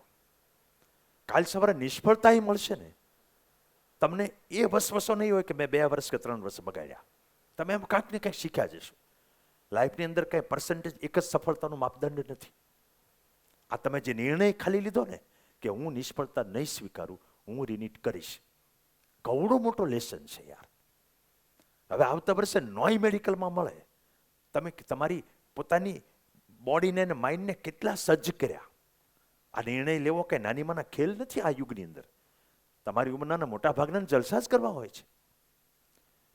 તો તમને કવડો મોટો લેસન મળ્યો. હવે તમારામાં એ કોન્ફિડન્સ હોય કે જિંદગીમાં ગમે ત્યારે ચેલેન્જ આવશે, હું કરી શકીશ, હું કાંઈ ચૂકી જાવ એવો માણસ નથી. ધીમે ધીમે આપણે આપણી જાતની સામે આપણી જાતની જ પ્રૂફ આપવી પડે કે હું આટલું કરી શકીશ, આટલું કરી શકીશ. ખબર છે પહેલા જમાનાના માણસો કાંઈક ને કાંઈક વ્રત રાખતા, ઉપવાસ કરે, ચાલીને કોઈક જગ્યાએ જાય, મોઢામાં કાંઈક મૂકે ત્યારે કાંઈક ભગવાનના નામ લે, આ બધા અલગ અલગ પ્રકારના વ્રત કરતા. એ વ્રતમાં શ્રદ્ધા અશ્રદ્ધા જે હોય કે અંધશ્રદ્ધા એ પછીનો વિષય છે. એનાથી મન ઉપર સંયમ બહુ રહેતો હતો, કારણ કે વ્રત એવા જ લેવા પડે કે જ્યાં મનને તમારે કાબૂમાં રાખવાનું આવે. હવે આપણે મનને જે ઈચ્છા થાય એ બધું આપવા માંડ્યા એટલે મન બેકાબુ થઈ ગયું. એ જરા સંયમ રાખી અને આપણે મહેનત કરશું, ચોક્કસપણે એક નોબલ એમથી ઈશ્વરને કેન્દ્ર સ્થાને રાખી એ ખુશ થાય એ રીતે આપણે આપણું કર્મ કરીએ, આપણો ધર્મ બજાવીએ તો એ ચોક્કસપણે આપણને સફળતા આપશે. Wish you all the best. Thank you.